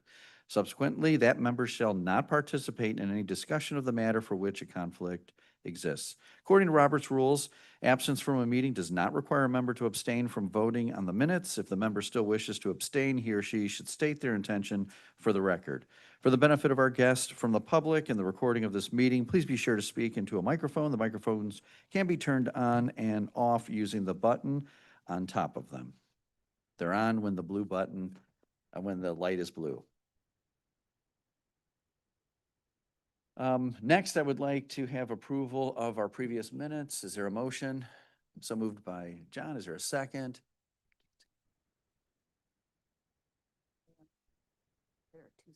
Oh, there's two sets of meetings. I'm sorry. So we're going to first do a motion for the December 5th, 2025 meeting.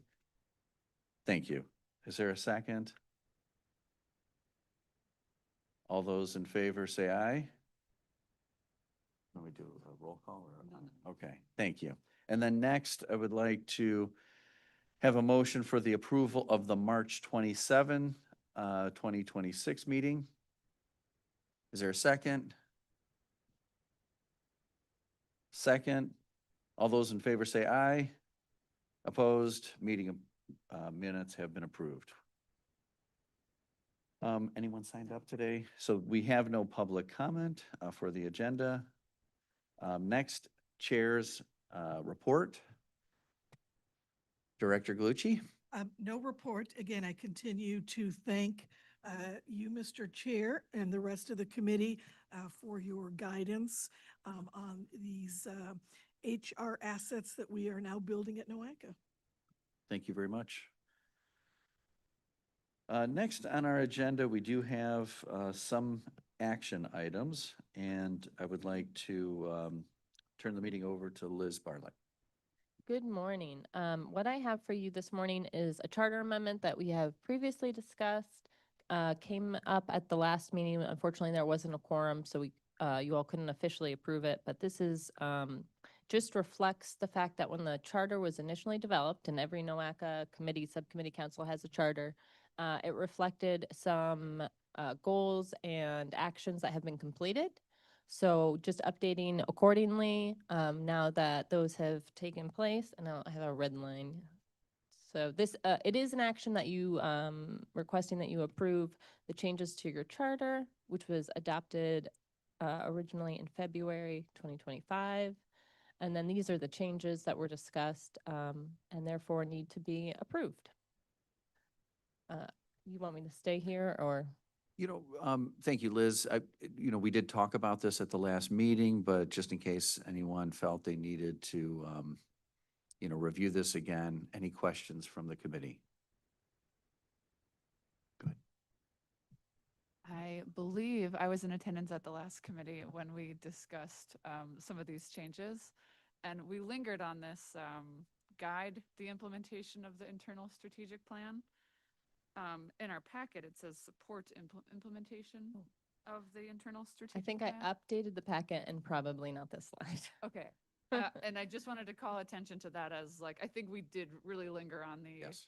Is this Thank you. subcommittee guiding or are we Supporting would be the, you all tell me, but I would have updated the packet and probably not the slide. Yeah, supporting is what I think we ultimately Yeah. agreed to. Thank you. So for the record, supporting implementation of the internal strategic plan, striking guide. Any other comments from the committee? Thoughts, suggestions? This is just the function section that was changed. There are, goals, purpose, those all are the same. Membership.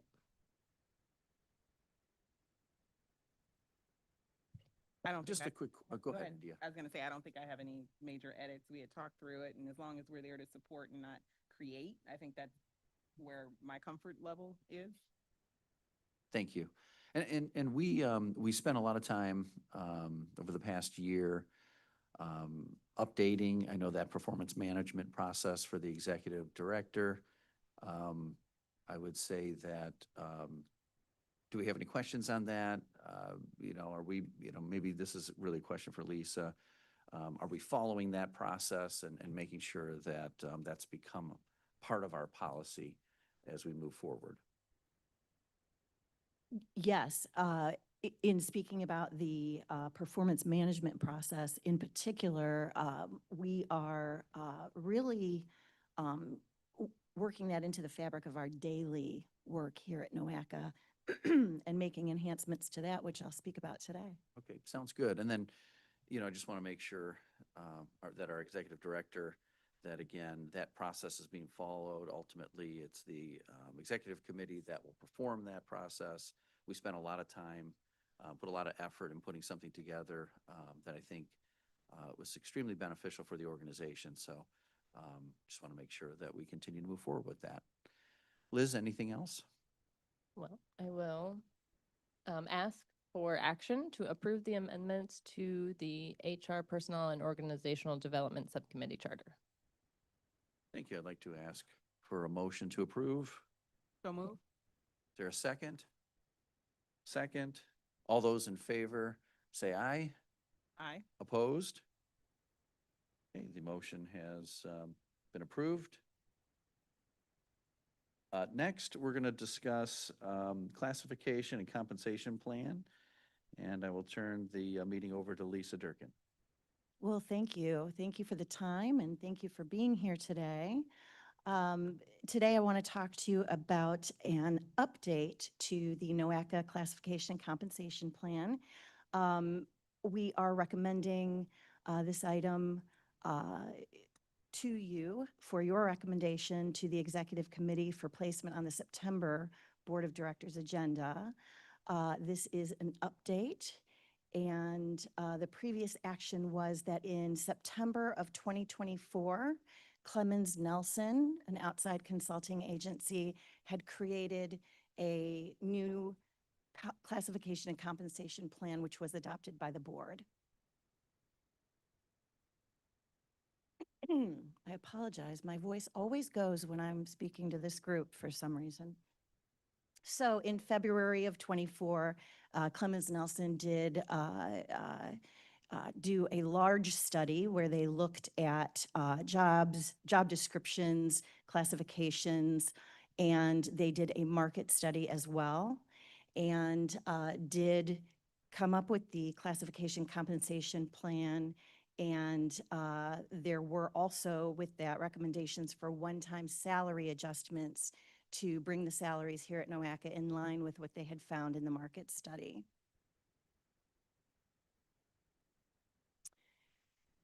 So as I came on board in September of 2025 and looked over the documents, and knowing that really it is best practice in classification and compensation in particular to review it biennially, that is once every other year, not twice a year, as someone asked me about, I really wanted to take a very comprehensive approach to this. So the review began with collaborating with all of the senior leadership and managers here to review, revise, and edit the classification specifications first. And that's very important. So, that is a step that if not undertaken very diligently, can throw the whole process off. So we had many, many meetings together, separately. I became a thorn in some of their sides. I'd set meetings and they'd say, I thought we just told you this. And I said, no, we need to we need to go more in depth. Let's speak about this again, because what I was guiding them to do was to really document or set and maintain and document what the different levels of work are in the classification specifications. So it was very important to have across the board understanding here at NOACA of what is the work of a planner 1 versus a planner 2 versus a planner 3, a senior, and a principal. That is very important because that is the fundamental foundation to any classification and compensation plan. So that was our first work, and that was done very well with everybody. The second part of the work was to do a salary range analysis, including a market study, reviewing here in the industry and region the data points that we are using here for our salary ranges. I also reviewed the methodology. So the methodology on a classification and compensation plan is very important to me, and it can have nuances from industry to industry.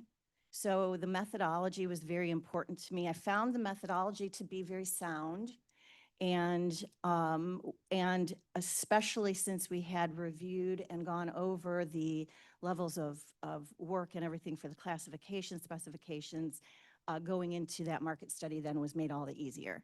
So we did the salary range analysis, reviewed the industry, regional data points to determine our standing in the market, and I am very satisfied with our standing in the market currently.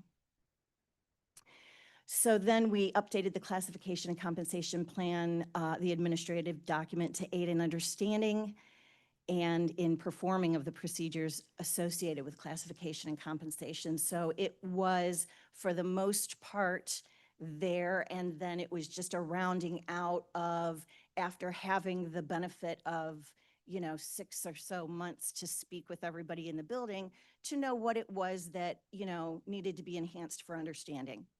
So our findings in doing this included, again, updating that classification specifications to clarify the typical responsibility and capabilities required at each level, specifically calibrating that across the agency to make sure that a planner 1 in programming is the same, and planner 2 and senior and principal are the same, type of typical responsibility and capability across the board at programming, environmental, transportation, all of it. So that was specifically calibrated. We did, again, find no change to salary ranges as currently recommended at this time, and rounded out the instruction of the process of assigning salary in particular, just for enhanced understanding for the folks that are in this building. And also did some change in nomenclature. So the classification categories previously had, was called administrative, and that's everybody who does operational work around here as opposed to planning work. And that was causing some misunderstanding, some confusion. We changed that to operational. And then in addition, the collapse of 2 ranges into 1, and that was an associate director and a deputy and director range. There were 2 in the Clemens-Nelson plan, and my recommendation is to collapse that into the 1. The reason being that there are nuances between work that directors do based on their function and their industry. For instance, HR is different from finance, is different from government relations, is different from the director of transportation planning and engineering. But by collapsing that and making let me go there. And between an associate director and a deputy and a director, there may be nuances between the level of management they're doing and such, but it is best practice to collapse that into a much wider range in order to have the nuance be inside of the range and not have multiple ranges. Does that make So sense? do we have still an associate director and a deputy / director? If I may, and thank you, Lisa, for recognizing that issue. Prior to the compensation study, that is how it was at NOACA. It was one classification for director, and there were, within there, it was an associate director, a director, or a deputy director, depending on the assignment. Meaning the specifics, if you are, if you've got direct reports, if you are leading a budget. I mean, there were different reasons to have different titles. And Lisa's going to be clarifying that even further and making it more consistent. But that was the way it was, and it is the way I believe it functions better at NOACA to be one classification. So it's one classification. Are we keeping both deputy and associate director? Right. Those are Be three of distinctive, them. So distinctive those are positions. titles inside of the classification. So the classification itself is a, Makes sense to just have one title of associate director. not always, not always. Yeah, so I think within director, we will still have associate, director, and deputy. But Lisa's going to better align those very specifically they what the do. job duties are. Correct, correct. With the, again, the levels of responsibility, the, even the industry nuance and the functions themselves. So again, collapsing that into a range for the classification of director, whereas you may have titles in there that are different. Director, Associate Director of Human Resources, Director of Finance, Director of Transportation Planning and Development. If you will, it's just like having a classification for a Planner 1. I have Planner 1s in Transportation Planning and Development. That's a Transportation Planner 1.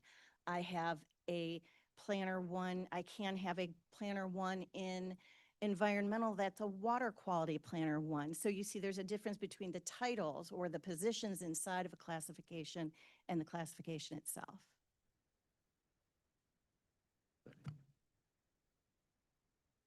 Just a quick question for you. So does the classification, I'm assuming that also is the range, right, of pay for the, A range is attached to each classification, yes. does the range of pay change by, so if you have the associate director and the deputy director in the same classification, do they also, are they all subject to the same range of pay, or do the ranges adjust between title distinguished factor? So the range is a very broad one. And in practice, what I did was just collapse those two categories and make the range from the minimum on what was the associate to the maximum on what was the director or deputy director.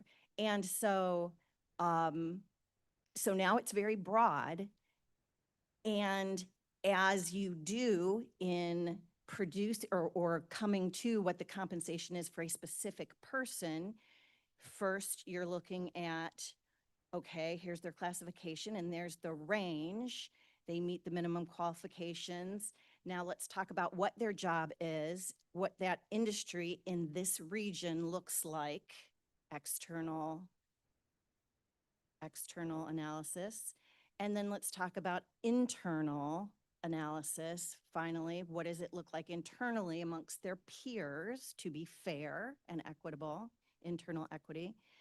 And then you assign that based on also any qualifications they have above minimum. So that will still go on in a much broader range that will include them all. Okay, so then if I may, and I apologize if things aren't as clear, I'm trying to think through it as I'm explaining it.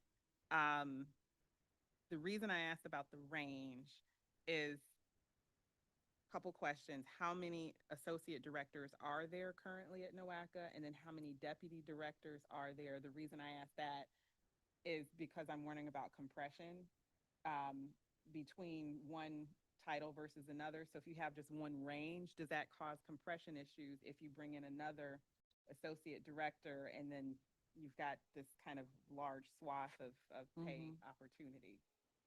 How does that work? So by definition, compression is actually when it's different classifications compressing on each other. So if I were to have a manager classification and then the subordinate classification starts compressing against that. Here, the associates, the deputies, and the directors are really on one team. And it's due to industry nuance and other internal things as to the difference in nomenclature. And some of that has even moved even prior to my, I think in the past it was, it might have been recognized that if you didn't have staff, then you were associate. Well, now we have 2 associates that have staff, so these things do ebb and flow. And again, it is a title inside of a classification. The important thing is that we are measuring the responsibility, the capability needed, the place in the external world and the place in the internal world to be fair in that industry. And this was, I'm sorry, just one more point. And we're not doing anything different inside of one range than we were in the 2. It's just an ease of putting that out there. So I think I have a better understanding of what you're saying. And I don't want to belabor this, but I'm just curious. So there is what you're saying is that an associate director, a deputy director, a director are all in the same potential pay range. Correct. And because of the type of work that they're doing, one could be a director, one could be a deputy director, and one could be an associate director. Is that what you're saying? If I can be a little bit helpful here, I hope. When we have been using associate director, director, and deputy, associate director had been positions that report to me, but are part of my executive division. So they don't have their own budgets or their own divisions. The associate. So I have 3 of those. And remember, this discussion came up when we were looking to create the job description for the HR position. Should it be associate or should it be director? And based on the fact that it was coming into my division, part of executive, part of the leadership team, it's a director, but it would be an associate director. But to Lisa's point, it should not have been a separate classification from director because all of the directors are part of the senior leadership team. And so a director, so that's an associate director, a director has their own budgets and an entire division. So they have a part of they've got their own branch on the tree, on the org tree. And then a deputy, and I had 2 of them on the books. I currently only have 1 filled, but they were intended to be positions that had also reporting directly to me and being in the executive division, so they don't have their own budgets, but their responsibility is a broader organization-wide responsibility. It's not as narrow as government affairs or HR. Not that HR is also across the agency, but it has a specific function. And again, Lisa's pointed out some things that we want to look closer at those definitions and ensure that the people are have the right title in addition to the right classification. That's Yeah, right. the only reason I was bringing it up is, just trying to understand truly the difference, and that was very helpful, of an associate director and a deputy director. I get the director and associate director, or director and deputy director. It's just trying to understand 3 director roles. Couldn't it just be an associate director and a director? But you guys figure that out. Yeah. And I think that's exactly what Lisa's saying, and I'm saying that too, that maybe that is what we do. So we'll look at that further and look at how to make that crisp, efficient, clear, but collapsing them back into one range, one classification, I think is the That right makes thing sense. to do. Yeah. I understand. What's what's an example of a deputy director role that has a broader organizational purview? Like what's at the top? Sure. So Ronnie Blackshear, for example, is a deputy director. His responsibility is policy and compliance. And so a lot of his function relates to everything from, planning to records retention to, trying to think of some of the quadrennial review, federal OWP. So his functions are pretty broad and relate to a higher level of responsibility. Go ahead, John. Okay, so Clemens Nelson, sometime about 1 year before, Lisa, you came on board, did their study, and there was that salary range correction done. That was done prior to you That's coming on correct. board. So everything was satisfied at that point based on Correct. Clemens Nelson. So you come on board, now you're telling us that correction analysis, you said with classification compensations is good. And that's how you're evaluating that right now. We have these broad ranges of compensation where you're fitting these three categories within based on the position, based on their, where they've been hired into, and their background could add some extra to it. From there, how do you work the additional? Is there room for, hey, you're doing a great job, that type of thing? You can talk on that as you go through today, but that was one of them. Another one was, what's the ratio of the administration versus the operational here? You've classified the operational now. So what is the ratio of that? Is that 1 to 4, 1 to 5? Where would I that have to be? get back to you on that. I don't think that I know the ratio off the top of my head, and I don't want to misspeak, so I will get back to you on that, certainly. Yeah, and it's a little bit more complicated, which is why some staff have taken exception to being called administrative, where their functions are critical and part of the mission. For example, government affairs. Right. But yet, it's different than sort of, I don't know. Right. And so really the objective was just sort of the transportation, environmental planning folks are in one category and pretty much everybody else is in the other. And I don't know if I personally think there maybe needs to be a middle one. But that might overly complicate it. In most organizations, if you go back to Budgeting 101, you've got mission and support. So you've got your mission positions and your support positions. And these are support, but people don't necessarily want to have the classification of support. The way it is referenced in our our documents that come from the feds through the state is direct and indirect. And so some of these are really indirect and some of them are direct, but some of them bleed over, which is why I'm suggesting we should take a look at maybe a middle category too. They can be both, or maybe if it's just two, then we need to move some that are currently in administrative to maybe it's not planning that they're called, maybe it is mission.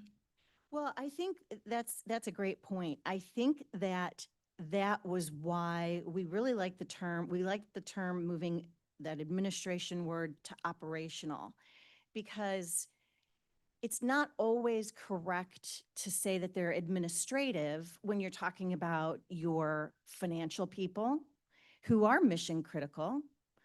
Someone has got to do the FMLAs and the ADAs that is mission critical or will be shut down, So there's a lot of, we have to have community outreach because it is required on some of our grants and projects through the law, so some of these things were being considered support or administrative when in fact it's nomenclature differences. It's operational rather than technical. So I feel like we have the technical, the planning, and by technical, I want to say planning and IT, and operational being the rest of, public affairs, governmental relations, human resources, finance. It's a broad swath of industries. Right, yes. And it's not to say that all these 47 positions aren't so important that when you lose one, it does impact the full mission of NOACA. And that's the thing, whether you have an operational or an administrative identifier to it, it really should be Mox Nix. It's just how it is. And I think that, all people, here at NOACA, everyone that is engaged here should recognize the importance of every position. And it's not to say, I'm just wondering what that number was. Give you a little bit more of a background on that. First of all, every position, from my position to the janitor, is absolutely critical in getting the work done of NOACA.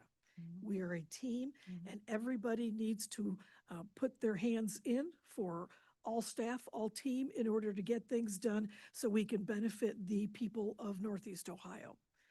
However, for the accountants, often, and for the business folks, you do, and this is, again, coming from the federal government, and I know that India is familiar with the cost allocation plan.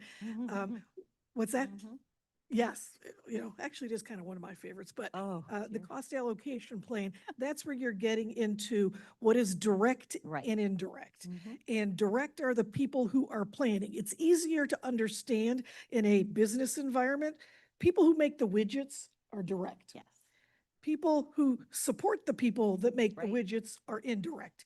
HR supports the people who make the widgets, they're indirect. That's right. HR, accounting, Right. IT are Yes. typically support Exactly. administrative, Yes. operations, sales, that's typically. Yes. Yeah. And so that's That's what. why I'm struggling with this. And that's why I'm saying maybe what we need to do is simply create the classifications based on those two requirements for the cost allocation plan.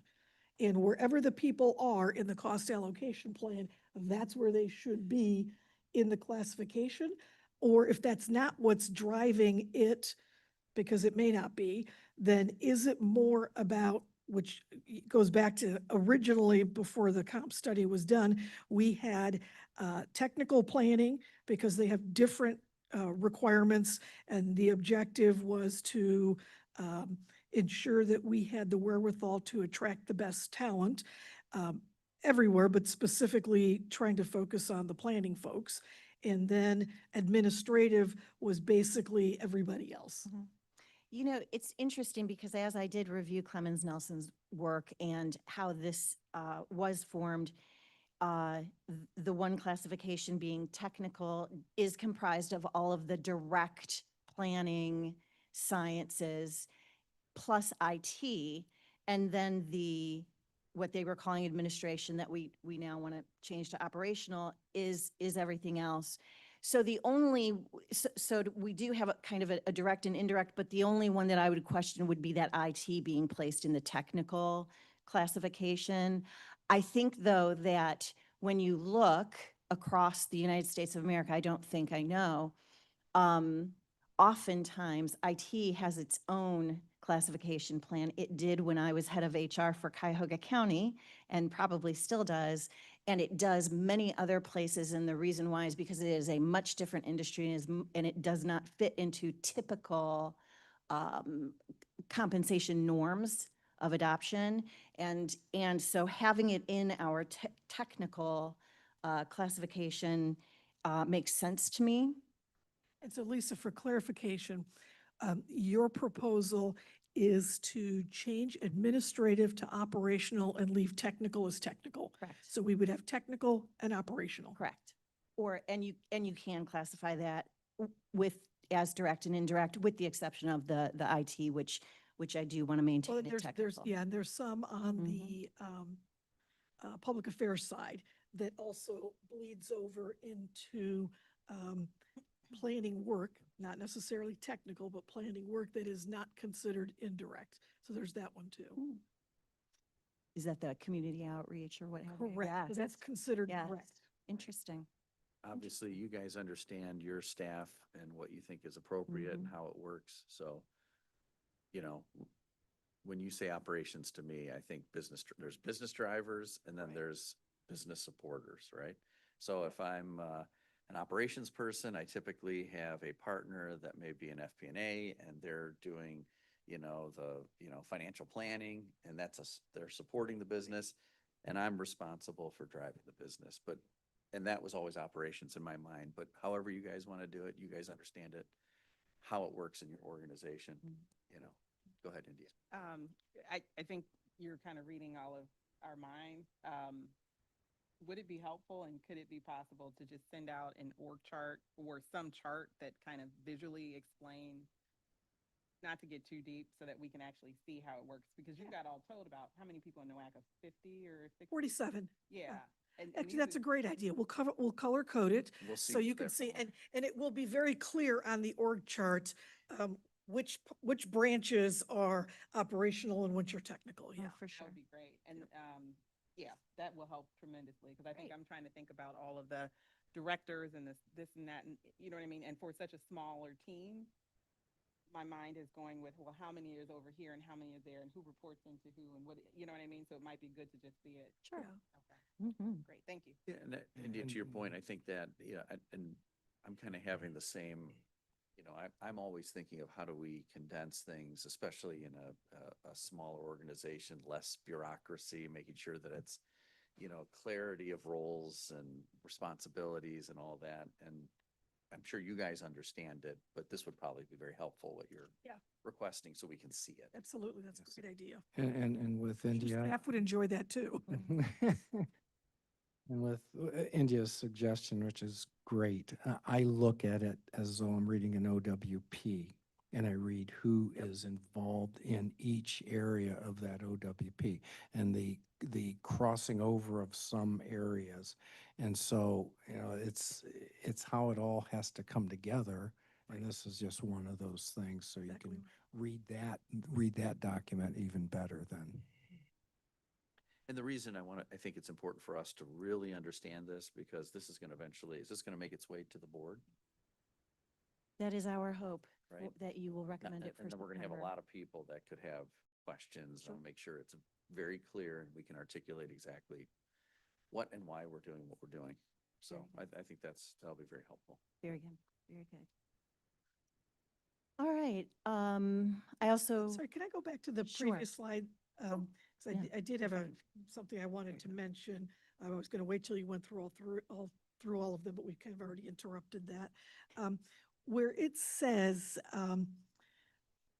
no change to salary ranges is currently recommended. So that's true, but I would like to put something out there.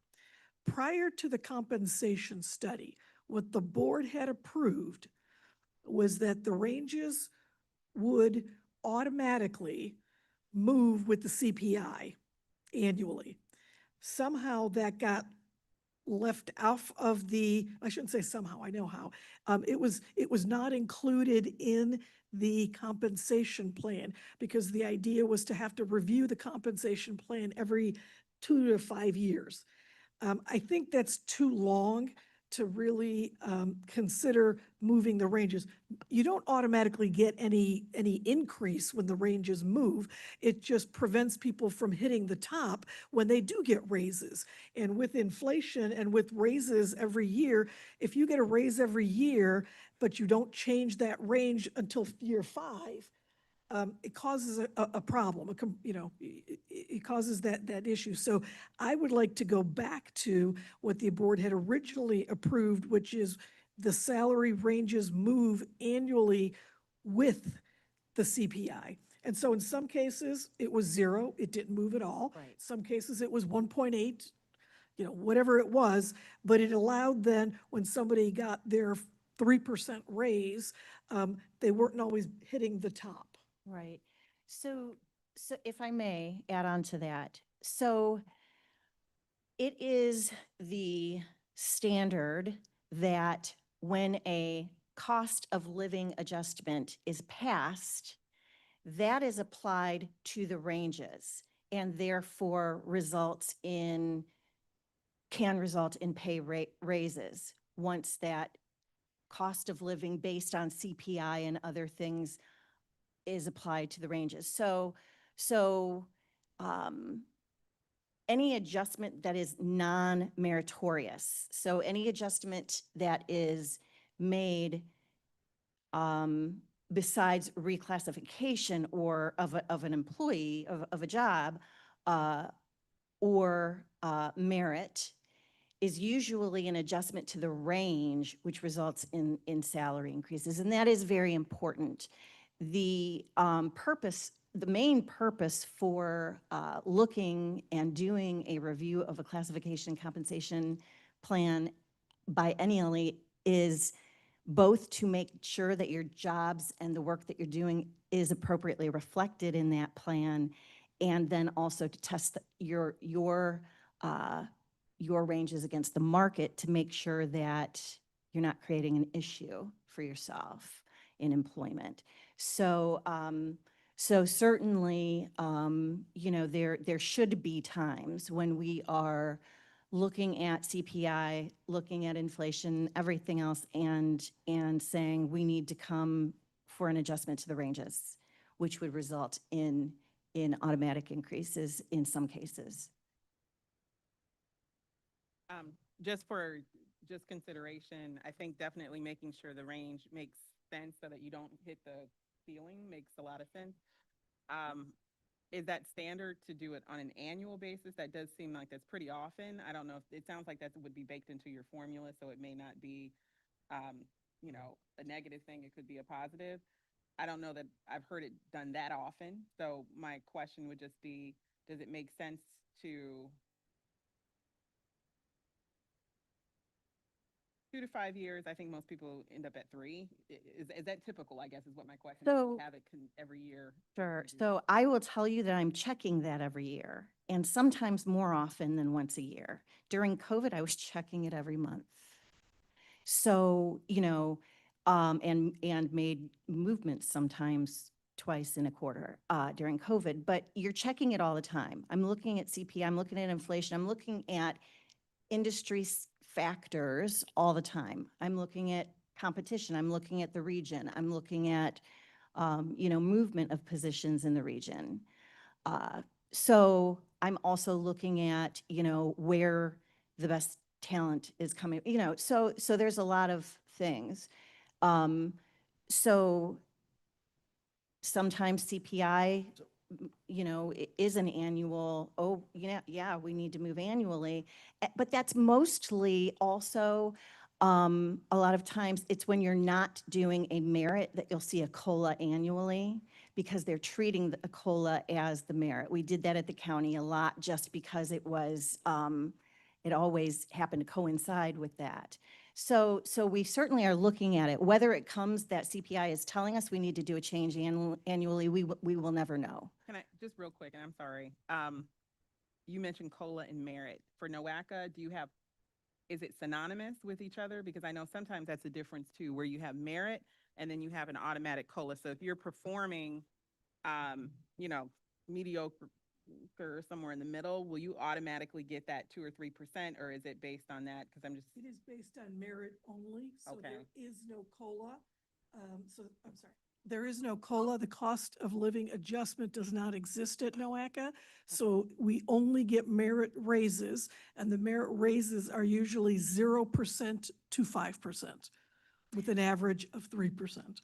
I'm sorry, I use COLA, cost of living adjustment, synonymously with a review of CPI and moving it Right. when we based talk on about- inflation. right, When we talk about, yeah, the inflation only, or the range change based on inflation, again, does not have any impact on the actual merit raises. Correct, yes, It's just the brackets. yes. Okay, and all right. It sounds like a lot of movement if we're looking at it on a monthly or annual basis. Well, I just wonder how you budget for that as well, understanding that you don't. Well, want to and that's why I'm saying an annual, because you can't, but remember, the ranges don't affect the budget. The budget is based on the merit increase of 3%. That's what we budget. Within the ranges, because they don't move, currently I have 2 employees who are at the top. And because those ranges aren't moving and will not move, they're going to be at the top and will not get a raise. And that I think is a problem. So if the raises move annually with the CPI, at least they would get some of that included in the salary. So, and I don't want to take up too much time. I don't want to get too deep into the mechanics because that's what you guys are here for.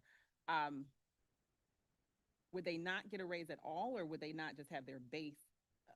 They would get a one-time performance check, right, but it would not be included in their salary base, correct? So, okay, so earned. and that's what I was thinking. So if that were, if that occurred, then let's say if you were to look at it the next year, their salary range would be reviewed and potentially be increased.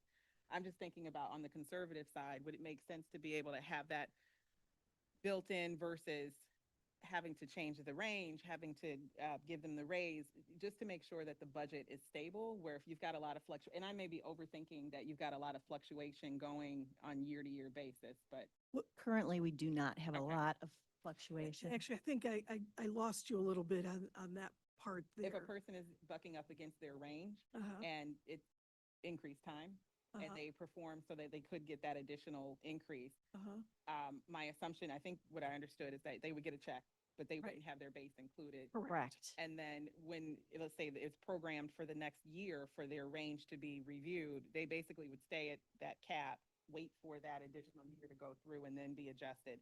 What I'm hearing is that you want to have the flexibility to increase the range along with the performance time so that they never have to wait.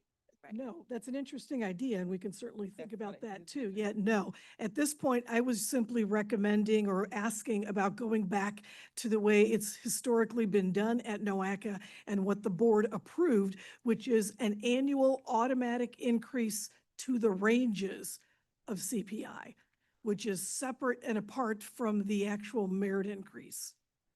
So a lot of I think, and again, just we all are kind of taking our experiences and what we have seen. Typically I've seen usually around every 3 years, there's a, compensation review and adjustment.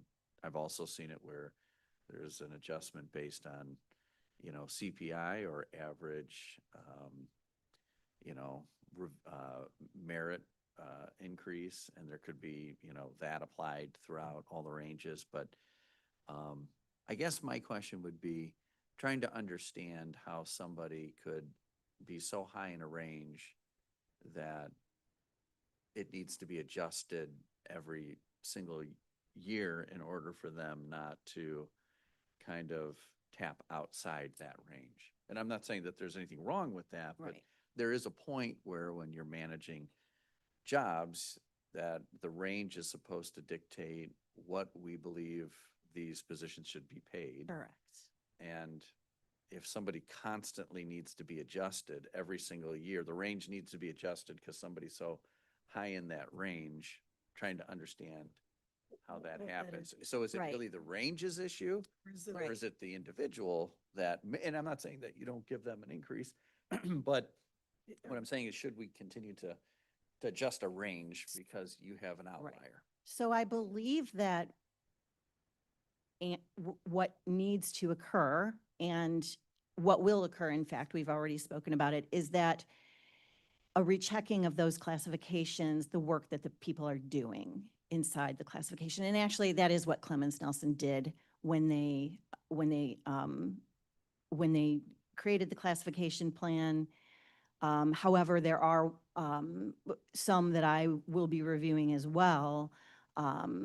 Again, every other year is the best practice anyway. But I know I have a couple to review. So it's really an issue of the work that they're doing and where it fits in the classification plan, and maybe what they were doing before and where that was back then. But it's not, I would not, so again, let's be clear, a The annual that the executive director is requesting is based on a look at what is CPI doing, what is inflation doing, and that may or may not happen, but that's always going to be applied to every classification. So if we did the study and came to you and said, oh, because of CPI and what have you, we need to do a 2% cost of living adjustment, we're going to apply 2% to every range. That is separate and away from how a person's work classifies them into that. Yeah. And so based on when someone reaches the top of their range, if a CPI study does not increase the range, then what they are getting is a salary adjustment for a meritorious based on their performance evaluation and what we are giving for performance that year. And in that case, they are what is called red circled, meaning it will not be added to their base. It is added as it is given to them as a lump payment. Now, that is one way of doing it. It is a way that right now I agree with, because in fact, the work that they're doing is what needs to be looked at and made correct inside of the plan, if you will, if that answers the question. And I think, it is pretty complicated. And Yeah. as I think about requesting this of the board, I could hear a very long, protracted discussion. So we may need to, rethink how this is presented. I did teach or the idea- compensation yeah. 101 or 301 at Hiram College. Yeah, so, and how this happens, and you're right, it's only happening to a few people. I know one of them, it's simply because of tenure. Correct. I always want to be cognizant of kind of staying in my lane as a board member, so please take that, No, this is advisory. I Okay, appreciate all the right. feedback. I would imagine that you may want to consider keeping the review period on a formal basis a little longer, because when you say it's constant and continuous, I understand from an HR perspective, because we go through the same thing. You want to make sure that people aren't bumping up against the ranges and people aren't, but to your point, Grace, it only happens every now and then. I think the way that it's presented gives the impression that it's happening continuously. That's my concern too, Yeah. because I could see some individuals saying, Yeah. boy, you're inflating our payroll like Yeah, crazy. exactly. That's really not what you're Yeah, it's not what you're saying. It's hard to understand that, It- right? Yeah. I think to your point of maybe if it keeps to the structure we currently have, but maybe we should formalize rather than it being 2 to 5 years. Mhm. Is it just 2 years? Or, Yeah. and then it's all done, the market analysis, the ranges, all of that are done at the same time. So I if think is what ranges- you're saying. If ranges, Yeah. and obviously you're more of an expert than I am, but from my past experience too, so let's say the CPI went up 1.8%, that wouldn't require an adjustment. It would, but we knew that there was going to be an adjustment every 3 years. We're going to evaluate it and see, that are the ranges where they need to be, or do they need to be adjusted? But let's say the CPI went up 4% or something, then maybe that's something that needs to be looked at. But I'm just saying that's one way to approach it too. Or we're going to look at this every 2 to 3 years, however you want to do that. Right. And then we're going to assess, does it need to change or does it not need to change? You may, I'm sorry. Oh, I'm sorry. Just to piggyback, I agree with that. And maybe there's a kind of almost like a disclaimer language where you have, or as like needed. needed by, Yes. blah, blah, blah, blah. That's what I was trying to. Yeah. Sort of like your fuel surcharge. If inflation goes above There you X, go. We're going to then you evaluate. can evaluate it. There you go. One other thing, if I could, I'm so sorry.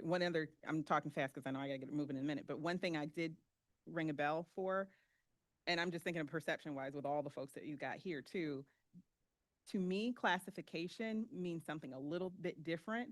It's the same definition, because I know we can't change that from an HR perspective, but will that also create a situation where it could, if you have a person, I'll give an example, you have a person who is butting up against, or not even the range, but they're doing new things in their job, right? And you want to be able to properly compensate them for that.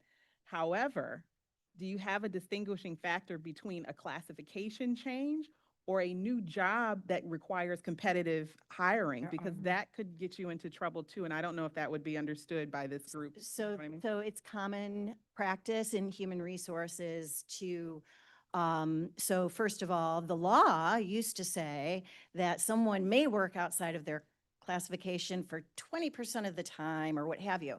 We like that. It gives us the ability to develop folks by giving them stretch projects, this and that and the other. For the most part, the reason why we have classifications is because we do need these jobs done, and we are able to classify them, and it helps us with the workflow to be able to, keep that going. This is why, though, we review the job descriptions and the work that folks are doing along with the classifications, on an annual or biennial basis, because we want to make sure that it's reflective.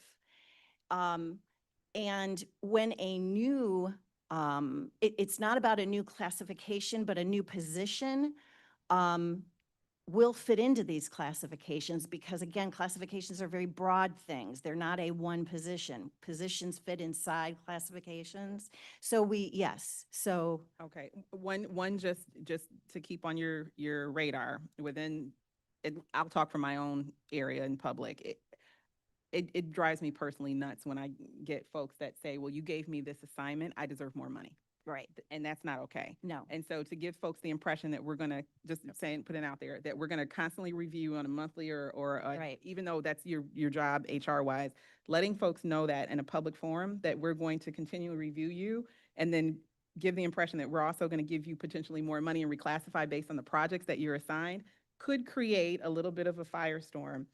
I personally like to say, hey, we're giving you stretch projects to see if you can perform and take on these responsibilities within your job description, but we're going to review it here it doesn't have to be this much, but every 3 to 5 years and it, of course, as needed, if you're taking on some major project and you've just done, and we all know it, but I just wanted to put that out there because you could get that rotating. So let me speak to that, if I may, for one moment, taking me back to my teaching. I teach and continuously reinforce the fact that classifications and the responsibilities and job duties and levels and capabilities needed are broad. Positions fit into those classifications based on the jobs that need done, the work that needs done. None of that is about an individual.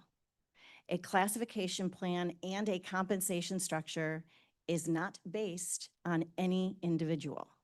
Now, once a person competes for and is selected for a position, they are placed on the range that is associated with that position because it's in that classification. They're placed on that range, and then that's where that person comes into play. Their years of experience, their credentials, their this, that, the other. When you are here at work, it is not about, unfortunately, it is not about quantity. If it were, I would be a very happy person. But it's not about quantity of work. We are not in a factory producing widgets for which that is a performance measure. It is quality. And so, first of all, when you talk to, okay, I'm going to give you this job, this new assignment in your position, we don't grade positions by, now here, I do weight FTEs to make sure, okay, this person's working 60 hours a week and killing themselves. This person over here only has 30. That's not what I'm talking about. Of course, I make sure I weight FTEs to make sure everybody's got a fair 40-hour work week, but that's more to do with number of FTEs than it is the work. But when we say, okay, Lisa Durkin, now you have this, or planner one, now you have this responsibility as well, it's going to be something that fits into that classification already, and that job already, and that weight of that FTE already. And no, you don't get extra money for more quantity of work. Now, if we see that that person now is ready to take on the responsibilities, and I'm sorry, I'll stop talking in just 1 minute. When we see that someone is evolved and developed and trained, and now they're ready to take on the responsibilities of a planner too, now we're going to look at, can we handle the change in a reclassification of this person and giving them these new responsibilities and jobs and everything, and what that looks like, and we do that. So yes, I hear what you're saying, and that's something I hear, we do hear that all the time. One other thing that I wanted to point out is that in the classification and compensation plan as written by Clemens Nelson, it talks about the types of salary adjustments that can be made, and it talks about a market adjustment and says the salaries of all employees may be adjusted based upon a market analysis, period. That is the one line. And that to me means that we can come to the board and ask for perhaps an adjustment based on CPI or whenever, or what have you, when we feel it is necessary based on our studying of it. But we could look at what that means. That's what it means to me. I don't know that it means that to everyone. Well, I think yes, you can come back anytime and ask the board for anything, absolutely. But it's the matter of, do we want to have a discussion like this every Got it. time? I don't. So I prefer that we think about the best approach and just codify that. Right. So there's going, if CPI, if something happened tomorrow, I'm going to be cognizant of that. And if it's a lasting effect, it really is, yeah. If there's something like a COVID that happens, that's a different. It is. issue. We all understand that. I was talking about the annual routine increase, and I understand the complications with that. My opinion, 2 to 3 years, and then Pick. we'll pick what we Okay. think makes 2 to sense. 3 years, and I then we'll wouldn't go go, with it. I think 5 is too long, Oh, okay. Sure. and I think 1 is too quick. Too quick. Oh, for sure, for sure. I will say that I will say that coming to NOACA and finding the performance evaluation process that I have found, and the manner in which the salary increases are connected on a meritorious basis with those performance evaluations, that has been my fantasy my entire career. And this is the first time I have ever seen it work. And I just am so happy with it because, and it was gratuitous that I came in during the month that I did come in, because then I saw how it was scientifically arrived at and implemented. And I was like, this is the most fair thing I've ever seen. So, and people say, during performance evaluation processes, it can be subjective. And there are things we are doing to reduce subjectivity, like better, more embedded performance and development annually. I am very much a fan of the meritorious process that is here at NOACA. Yeah, So. thank you. And I do have to give a little bit of credit to the RTA, because when I was the budget director of the RTA, I developed that process to be able to quantify the merit and have a scale that is, what do you call it? It is dynamic. Yes. It moves based on who's in the Yeah. range, who's in the, what scores people get. Yes. So it's dynamic, and I'd created it at that point, and certainly we've made some improvements here. And I also have to credit the board that when I came here, the board specifically said that they did not want a COLA, and they wanted a merit process that absolutely rewarded performance, and were very comfortable with a 0 to something scale, where if you did not perform, you did not get an increase. Mhm. It's actually the best I've seen. So that's congratulations. As I had nothing to do with it. I just want to point out then, before I know that our time is well over, I also, though, did want to point out that in this plan, I recommended the change of minimum years of experience in the operational classifications.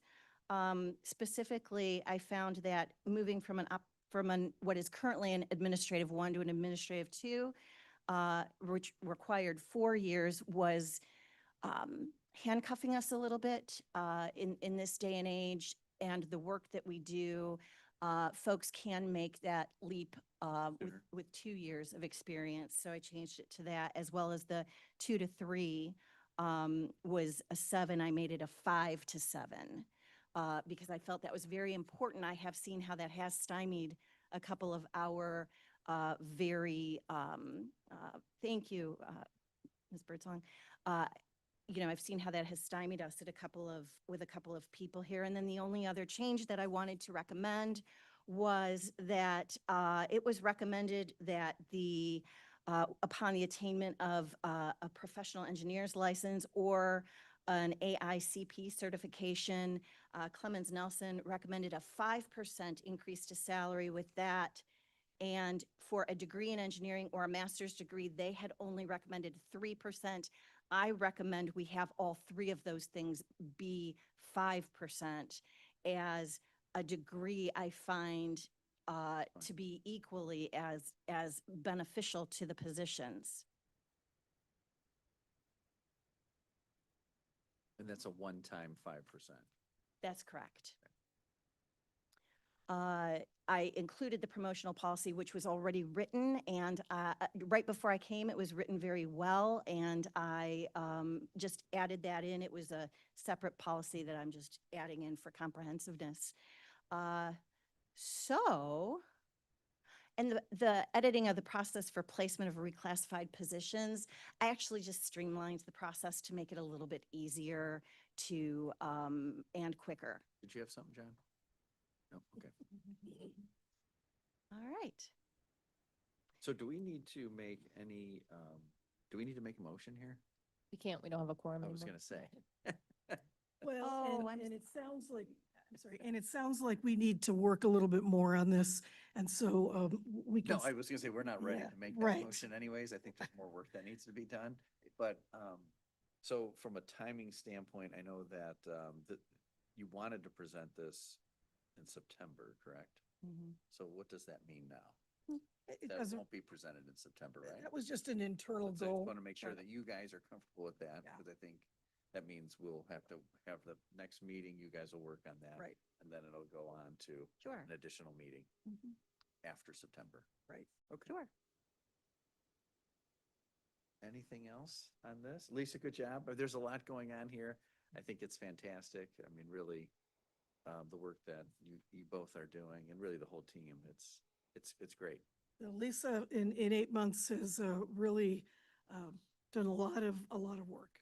Thank you. It's been my A lot of pleasure. good work. Great job. My pleasure, and great partnerships here. Mhm. Okay, so we're gonna move on from the action items, unless there's any other questions. John, you're good? All right, so, any other, I don't think we have any other reports or updates at this time, right? We have the human resource progress and recruitment report. I'm gonna say let's hold for the next meeting.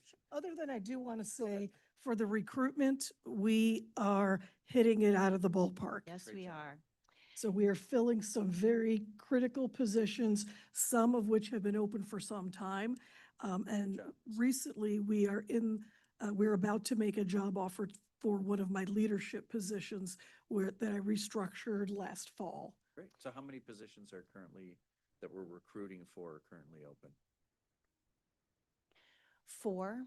Okay, and how many were there when you guys started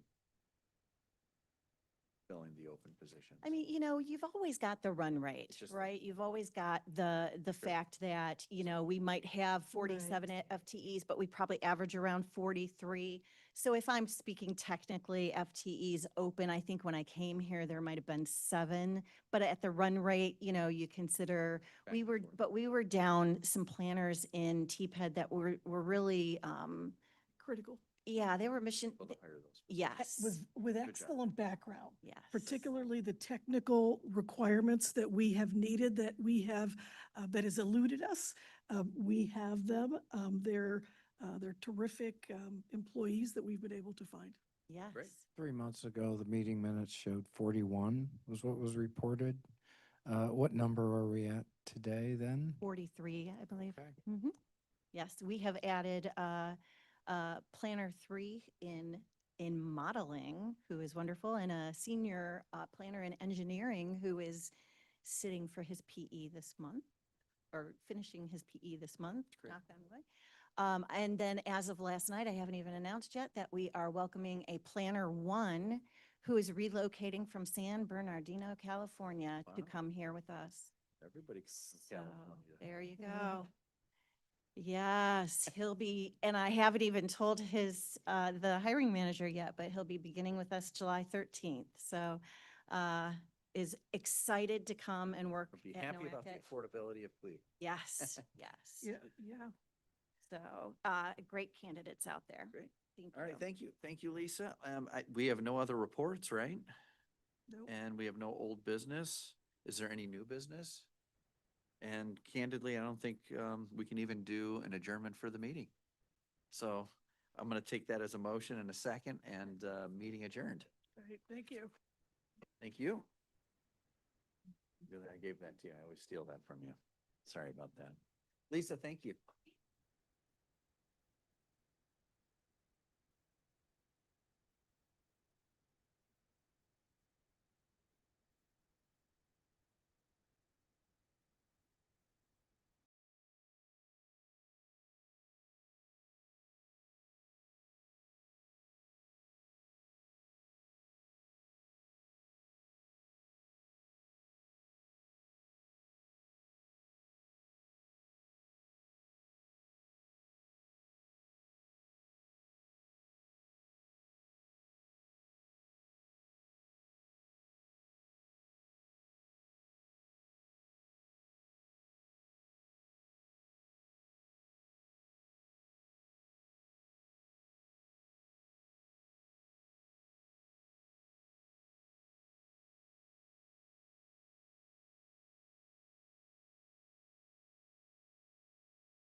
7:57. And my understanding is that we do not have a quorum for any of the committees unless somebody's walked in. No? Okay.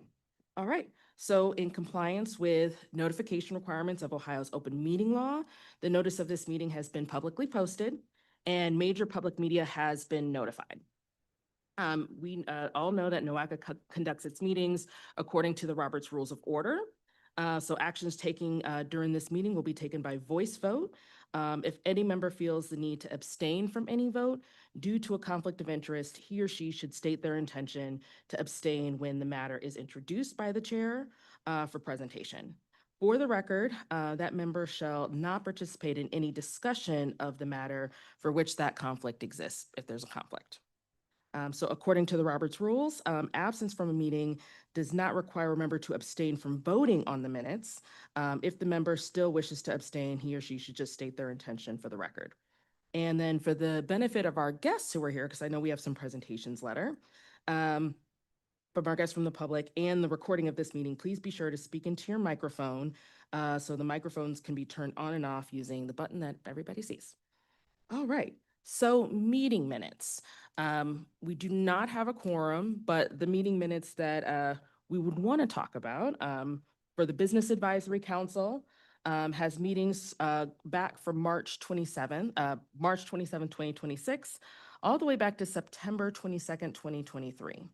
And so hopefully we can maybe improve attendance at some point, but I don't think there are any corrections or anything that need to be made. If anybody sees that, please let us know for the Business Advisory Council, but we don't need to take a vote because we don't have a quorum. All right. So the next one is for the Community Advisory Council, where I'm the chair. And we have two meetings that we would have approved minutes for, which is the March 27th meeting and then December 5th. Are there any corrections to the minutes that you see, even though we're not going to vote on them? If not, great. And then also the Rule Advisory Council. So we have agendas minutes that we would love to have approved going back to June 23rd. Oh no, actually March 22nd. For anyone who's on that council, is there anything that we should change in the minutes, even though we're not going to take a vote on it? Seeing none. And then the same for the Emerging Leaders Advisory Council. We have 3 meetings that minutes that need to be approved. I know there's one person here from the Emerging Leaders Council. Are there any corrections? Yes. Oh, no. Yes, then there's 2. So if you don't see anything that needs to be corrected for our next meeting, then we will move on to the chair's report. So do the chairs have any reports? And so we'll start with Valerie. Technically, no, I do not have a report. The item that we talked about at our last meeting is on today's agenda. Okay, great. All right, and then for the Community Advisory Council, I do not have a report either. And then for the Rule Advisory Council, Eric, was he here? Yes. No reports at this time. Okay, and then for the Emerging Leaders. Oh, he's not here. Okay, so it looks like unless, do you have a report for the Emerging Leaders? Oh, I think I'm the alternate. No, Okay. no report. Okay, all right. That is okay. So with that, we can move on to our Executive Director's report. Grace? Good morning for one more minute. I'm glad you're all here. Thank you for your time and for making the trip out to downtown Cleveland and join us at our offices for the important work that we do for the region. I don't have an executive director's report, but I do have one item as an announcement. I don't see my clicker, so.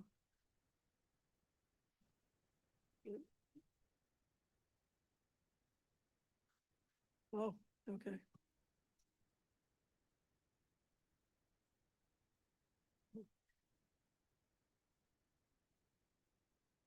Oh. Second. It says here.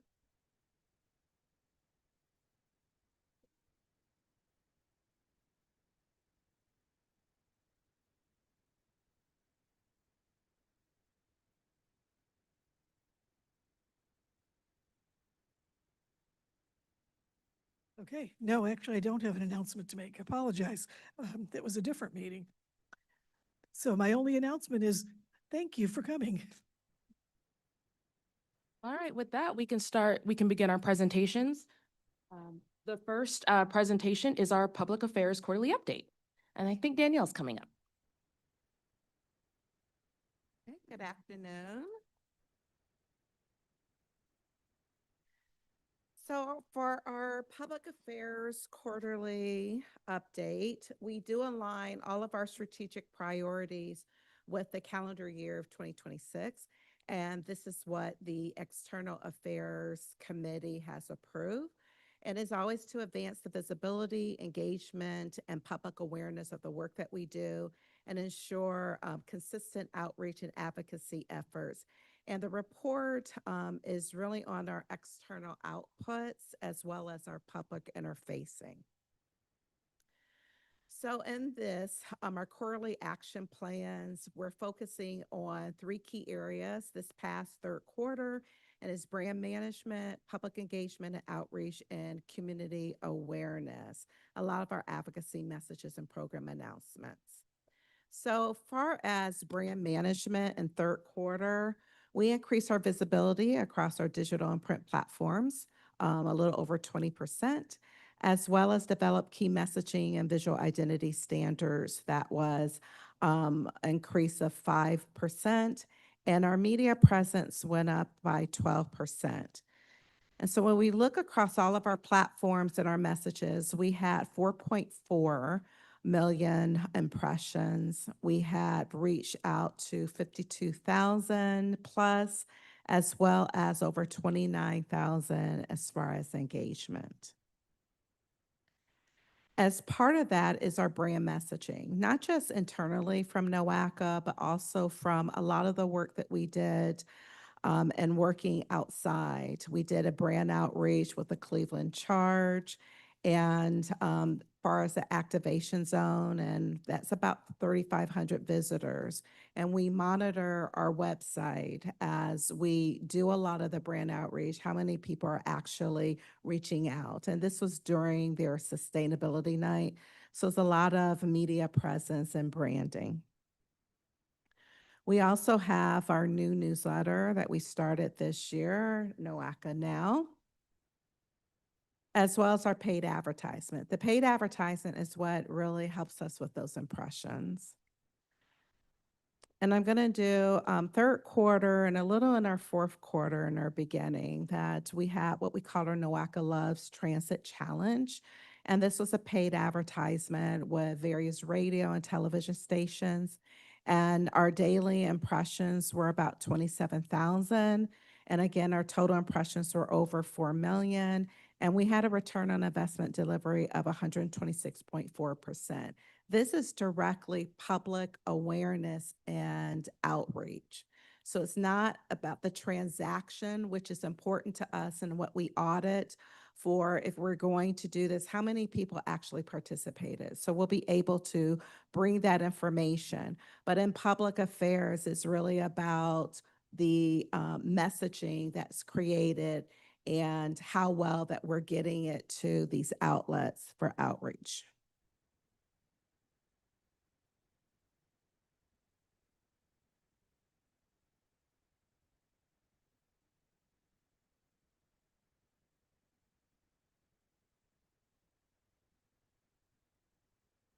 So that's one of the videos that went out with one of our local television stations. And then fourth quarter, we did another campaign. This is all for environmental planning for Go Ohio Commute Challenge that happened in May. From social media, our constant contact subscriber list is well over 9,000.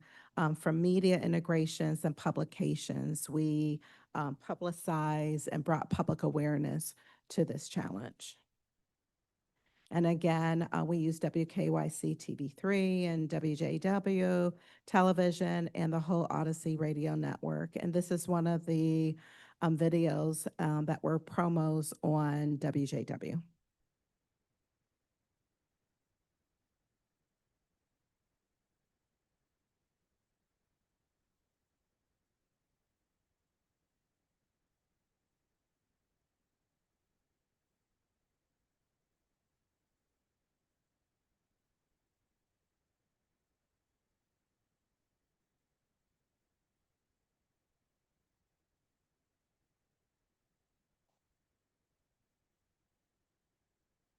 So with these ads, as well as our integrated promotions, we track the all of our platforms, and it always seemed to be increasing daily. And so we're proud of that as far as a brand, as well as just for those who are becoming aware of NOACA and just bringing and bridging that public awareness about our roles and responsibilities throughout the region. And fourth quarter, we also had a campaign for Air Quality Awareness Week through May 4th and 8th, and the whole month of May for Bike Month. And some other types of focus areas we did were billboards. We have a theme right now called Connected Progress, Planning Today, Moving Northeast Ohio Forward. So we have static and digital billboards within 12 locations throughout the region, and it started in mid-April and it's ending next week. The core storytelling have to be a natural progressions about connecting communities and who we serve, connected mobility, what we improve, connected to opportunities and why it matters to this region, and connected future and where we're going. And so we had integrated messages with the billboards, with our social media to really explain and tell that story about NOACA. And these are some of the billboards if you haven't seen them.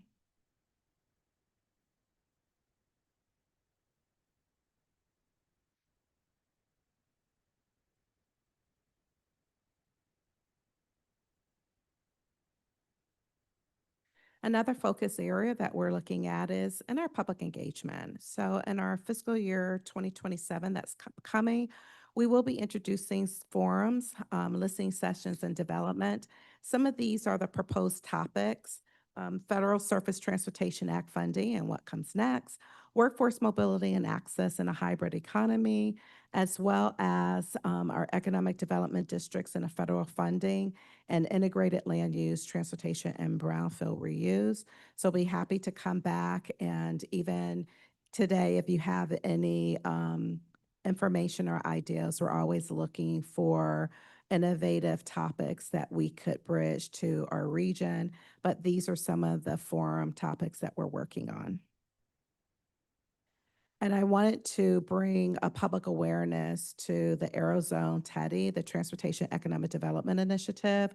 They do have a project board that is available, and it's really nice and innovative and really talks about the work that has already been done. And then you could find out more about the project and where they are. And this is with the consultant, American Structure Point. I know that one of our council members, Angie Schmidt, is here today as well. But I think it's creative and it's innovative, and we have information, and we're posting information in regards to that site. So that's in the presentation, and if you have more questions, we could send you information. And another upcoming public meeting is the I-71 Crossroad Regional Transportation Study. This next meeting.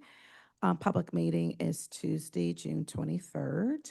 Mark your calendars for that, and that's at Strongville Recreation and Senior Center. And this information, as well as updates, is always on the NOACA website. So if there's any council discussions at this time. Are there any questions? Yes. And I'm sorry, I don't know that I've met you. Can I, what's your name? Oh, okay, thank you.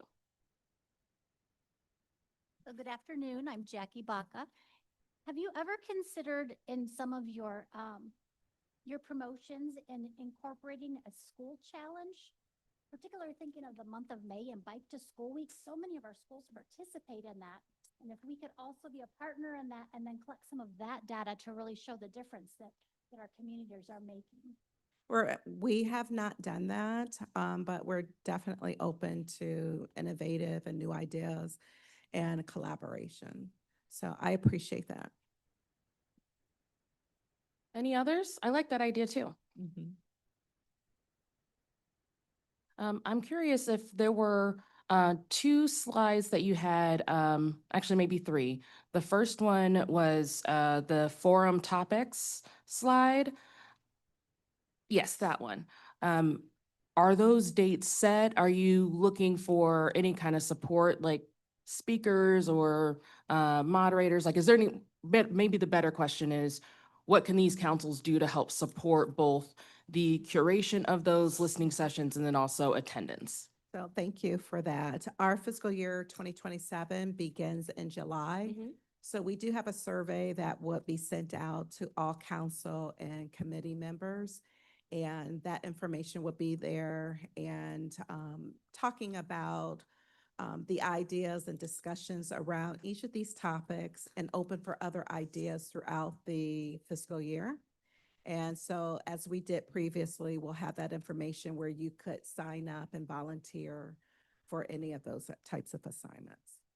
Thank you for bringing that I'd up. like to further enhance that question by saying, yes, we absolutely want to include folks from the councils on the panels.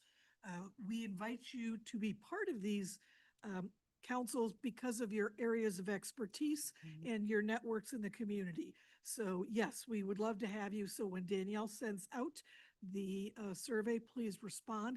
And then also, we would like you, once we have them scheduled, to help inform others to advertise it, market it with your networks, so that way we've got good participation. Thanks. And just a clarifying question, the survey that's being sent out, is it just to like the council and then committee members, or is it being sent out more broadly? Specifically to council and committee members. And just as Grace mentioned, you know, we look for you as the experts. And so that is the beginning of the process. We also look outside to see who's a great fit that also can be included, but we definitely send it to you all first. It's through constant contact. We could send several messages out, so you'll make sure that you have it and can respond to it. But we do seek outside, but the beginning of the process is always at home and our partnerships with you all. Okay, great, thank you. And then there was one more slide you had about an upcoming event. I think it's June 23rd, but I didn't quite see all the details. Okay, I'm sorry. Or maybe it was this one. Thank It's you. the I-71 Crossroad Regional Transportation Study. And this is the second public meeting. And information and background information is always updated on our website, but that will be June 23rd. I can give a little bit more background on this. This, you may recall,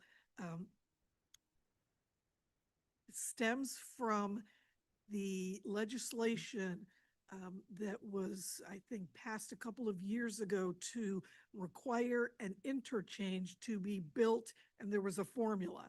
And that formula would result in one interchange in the state of Ohio, and it was in Brunswick.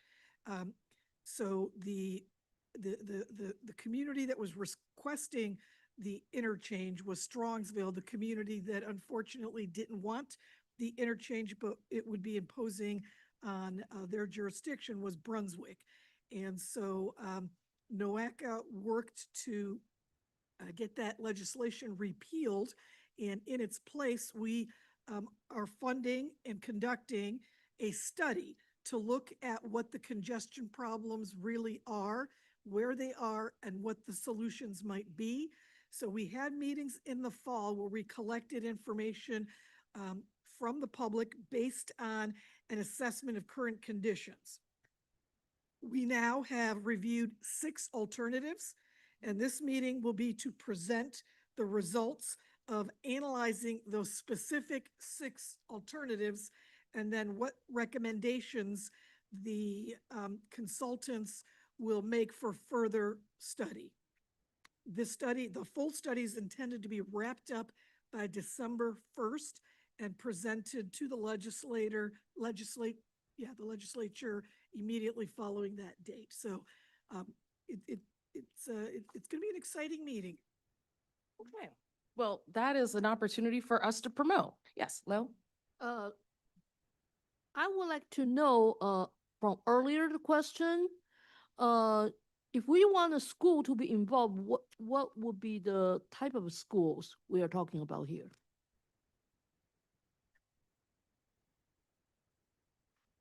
I really think we could engage the public schools or really any of the schools in terms of our outreach. I think there's a whole component there that we're missing, not in just terms of promoting what we're doing, but in educating our youth.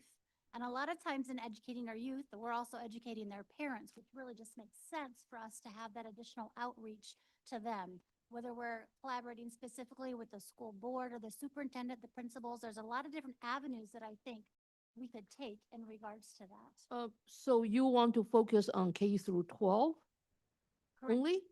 Well, I think it would be ultimately up to our PR committee here and what they want to focus on, but we can definitely do a K through 12 promotion.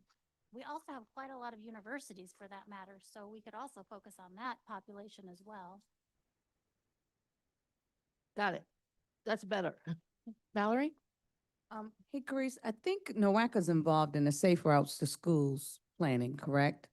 And there's a whole planning partnership that generally aligns the school districts. I can speak for CMSD and the Cleveland school districts as part of that. And I know generally a lot of that local touch point is through like RTA. We worked hard to, we used to have a big issue where, making sure that the kids had the proper bus passes. Now they all, including the college students, their ID badges are their bus passes. And so I think that to the point of talking about what we do, maybe even making sure this committee knows between NOACA and RTA and some of the programs that they already have with the school districts. I know there's a little bit of sensitivity to working with school districts because of state law issues and reaching out to kids. There's a whole, just like our rec centers. I can speak, say the city of Cleveland's rec centers, we have quite a few of them. But you can't just go into them because of laws and different things. And so I think there's a way that, to the point of highlighting what's done through those venues that we already have set up.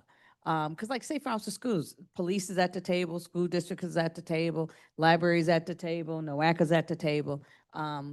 I think that maybe that could be a good low-hanging fruit intro point to work with them on. Safe Routes to School is a great program.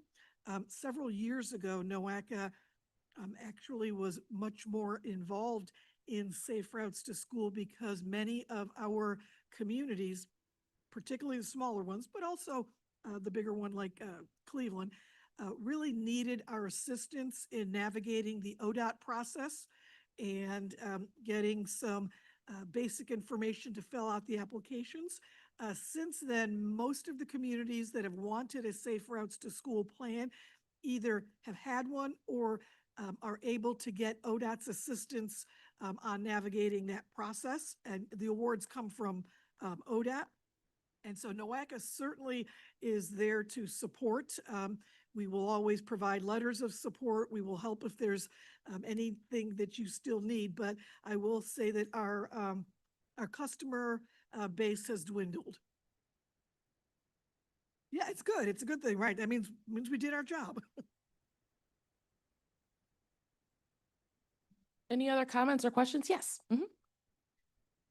Grace, you mentioned awards for the schools for the safe routes. Is that something we could potentially think about doing in terms of an award for schools, incentives for them to participate in some sort of a promotion during the month of May, Bike to School Week, or whatever that might be, to engage those kids? Yeah, we can certainly look at that. Danielle said we're open to a lot of ideas, and maybe there could be some kind of a challenge or competition. And different schools, different school districts, and even different counties have various programs. I think Lorain County's got that, what is it called? Who's here? What is it called that the engineer's office does? Downtown something or other, walking town, or They do have that, and I'm not going to recall the name of it, but I know that's also specific to downtown areas. I'm thinking a little larger than that, inviting all the schools to participate in this type of a thing. yeah. So sure, we can look into that. I know it's again across 5 counties. we can always have something and see how it helps to move the needle on our activities, particularly around something like walking and biking.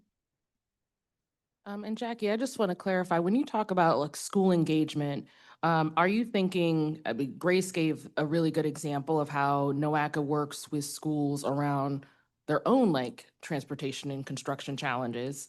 But it sounds like you're also talking about like actually having like youth engagement, like real community engagement, which my first question would be like, to what end, aside from it's a good thing to do, like what are we hoping to get out of it? I know I'm also on the advisory council for IdeaStream, and they have like an entire function within IdeaStream that actually builds out curriculum for teachers on media literacy and actually a bunch of other topics. So what are you, when you raise this as something, I feel like you're raising it in a more expansive way than just like specific tangible like transportation issues.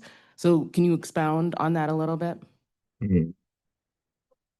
So I think starting out with some type of a contest or a promotional opportunity gets the kids in the door, gets the schools in the door, right? And from there, we can expand into those educational components. Whether we want to go into science classes and talk about the impact on the environment of cars and car emissions, or, there's a lot of different ways we can go in terms of how we engage those schools and what we have to offer them. And again, when you engage the kids, there's that component of we're engaging their parents. So now we can send things home.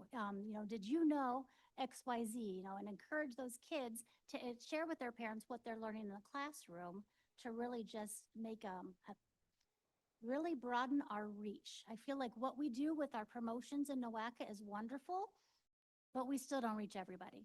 When I say I'm going to a NOACA meeting, most people say, what? So I really think there's a lot of work we could do that would make a real difference and get out our information to a wider audience. I just wanted to jump in. I agree with you. I think it's really important right now. And NOACA does this air quality work. As so many people now are sitting in these giant car lines and idling for like an hour every day. So on Earth Day, and I know you're doing some public work about air quality and looking for audiences to get that out to, especially like around Earth Day. It's something our school could really use. And I was just down in Austin, Texas. They have 18 people in their city hall working on safe routes to school. And as far as I know, CMSD now has 0. So I do think it's like a huge opportunity when we talk about mode shift. It's low-hanging fruit is those routes to school, and it has relevance, across the 5 counties. It could help parents, could help students, but obviously NOACA is just a small agency, but I do think it is an opportunity. Yes. I think there's also opportunity with all of us sitting around the table. A lot of us are engaging with schools and working on youth development areas as well. So that's another venue that we could utilize to strengthen our networks to really promote this type of a thing. Have one overall goal that NOACA is taking the lead on, and then the rest of us fill in some of those gaps within our communities and the work that we're doing as well. I think that would be more feasible. And Danielle, what we can do is start to explore material that we can develop that would be age appropriate, and have folks share that with different school systems, or so let's just brainstorm on what we can do to get folks in early on good transportation behavior. Valerie? Just lastly on this point, all the school supervisors and superintendents meet on a regular basis. And the first step I would recommend would be having a conversation with those superintendents, because I think this is great. And I think I love the point about making sure we're talking more about what NOACA does, but I'm also always cognizant of the fact of, I don't want to say mission creep, because that's so, but mission creep. Want to make sure NOACA focuses on what NOACA is supposed to do, and then align those partners accordingly, because this may seem like it may be something that makes sense for NOACA, but is it really what NOACA is supposed to be doing, as opposed to working with those school districts or working through the transit agencies? We have a good representation of transit agencies already on the board of NOACA. When you start talking about transportation to and from schools, you run into so many different issues.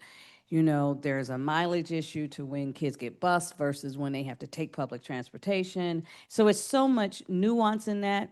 I don't think a school will allow us to just come into a school. So I think, to your point though, you know, it's a presentation. Danielle could go over to the to the supervisors. They meet. I forget what the official name of it is, but I think that would be a great first step. I think that would be two. I would also say, how many people here remember the Supplemental Education Center in downtown Cleveland? Valerie, did you raise your hand? I thought I kind of saw it. Okay, I guess Valerie and I are the only two. Basically, it was a centralized location in downtown where multiple schools and school districts would come in and have very curated information to share with kids and the teachers. I mean, it was fantastic. It was an opportunity for everybody to come together and learn new things that you wouldn't otherwise learn, and do it in an environment that was extremely diverse. I'm actually the District 12 ODOT representation for the Safe Routes to School program. So if there are any questions, I can definitely help out in any way. Cuyahoga, Geauga, and Lake. So, yep. That is fantastic. Yes, Leslie? I just had an idea about like how NOACA can maybe like, I know this is gonna sound cheesy, but in a cute way, get their names in front of maybe some families and people that they normally don't, maybe in some more suburban and rural areas, in a way, like maybe if you got involved with, like the safety towns, Yeah, that's what I was thinking. That's the town, safety town. and you could kind of like give out and maybe like do activity books based upon transportation, kind of like talking about what NOACA does. Then the kids start learning about it, but the parents have to do the activities kind of with the kids at the same time. Yeah. So it kind of will all, just an idea, kind of folds into what you're talking about. These are all great ideas, and we will look at something that we can target towards youth. And so we'll work on that. If I have one last comment, if you don't mind. Danielle, oh, yes, well, but I also know I don't want to create work for folks, but I'm wondering if there's just like a list of things that we already do with youth. So like there could be that NOACA is doing more than we're just aware of.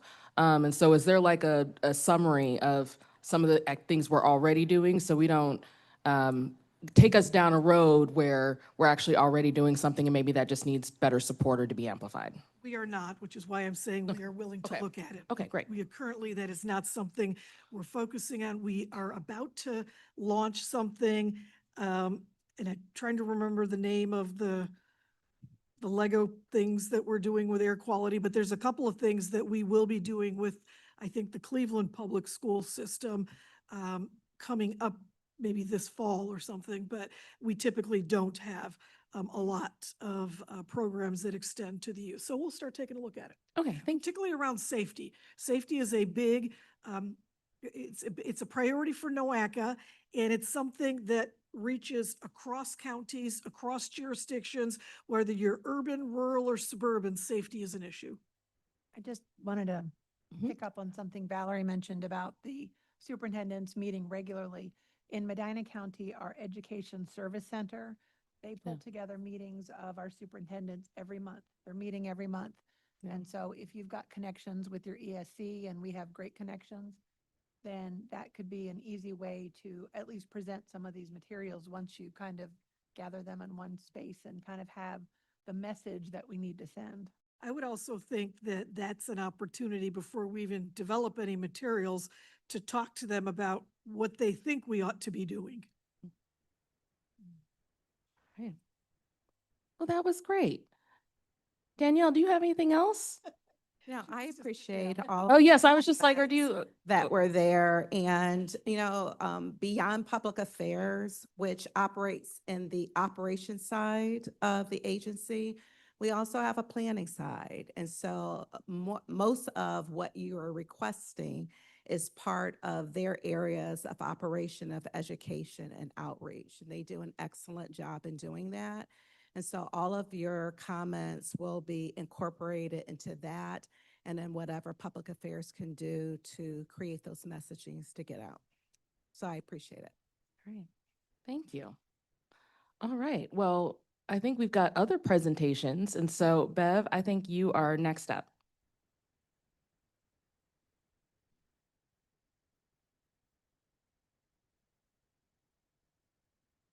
Good afternoon to the councils, and to the chair. I'm Bev Bertzloff, Associate Director for Government Affairs. And I'm going to talk a little bit about what we've been up to lately and what's coming up in terms of our government affairs work. There's a lot going on. I'm going to try to go quickly because there are 3 more presentations after mine. So if there's anything that I skip through too quickly, let me know and we can slow down and talk about it. No action is requested and there's no previous action. So a quick overview of what I'm going to talk about. I'll start with federal updates, surface transportation reauthorization, the Basics Act that we've talked about previously and how that fits into the new reauthorization bill that's just started moving forward, Build America 250. And then we'll talk about funding and funding opportunities, grant opportunities. And then we'll move on to some state updates. So federal updates first. So the big thing that's happening at the federal level that really impacts MPOs and transportation in general is that Congress is in the process of reauthorizing the surface transportation law that governs all of our transportation funding and programs for 5 years. It seems like just yesterday, the Infrastructure Investment and Jobs Act, otherwise known as the Bipartisan Infrastructure Law, was signed into law. But believe it or not, come September 30th, it's set to expire. And so Congress needs to reauthorize those programs. And when they reauthorize, they make changes to programmatic funding levels, that kind of thing. So a bill has been introduced in the House, no Senate bill yet. I'll talk in a little detail about this new bill. It's still unlikely that there will be agreement between the House and the Senate and the administration by September 30th. So most bets are still on the fact that we'll need to extend the bipartisan infrastructure law for a while until Congress can reach an agreement. The Senate has not even moved forward with anything yet. So, Congress has a lot on its agenda right now. So. And just as a reminder, these are the things that NOACA has stated, our board has stated as its priorities in terms of reauthorization.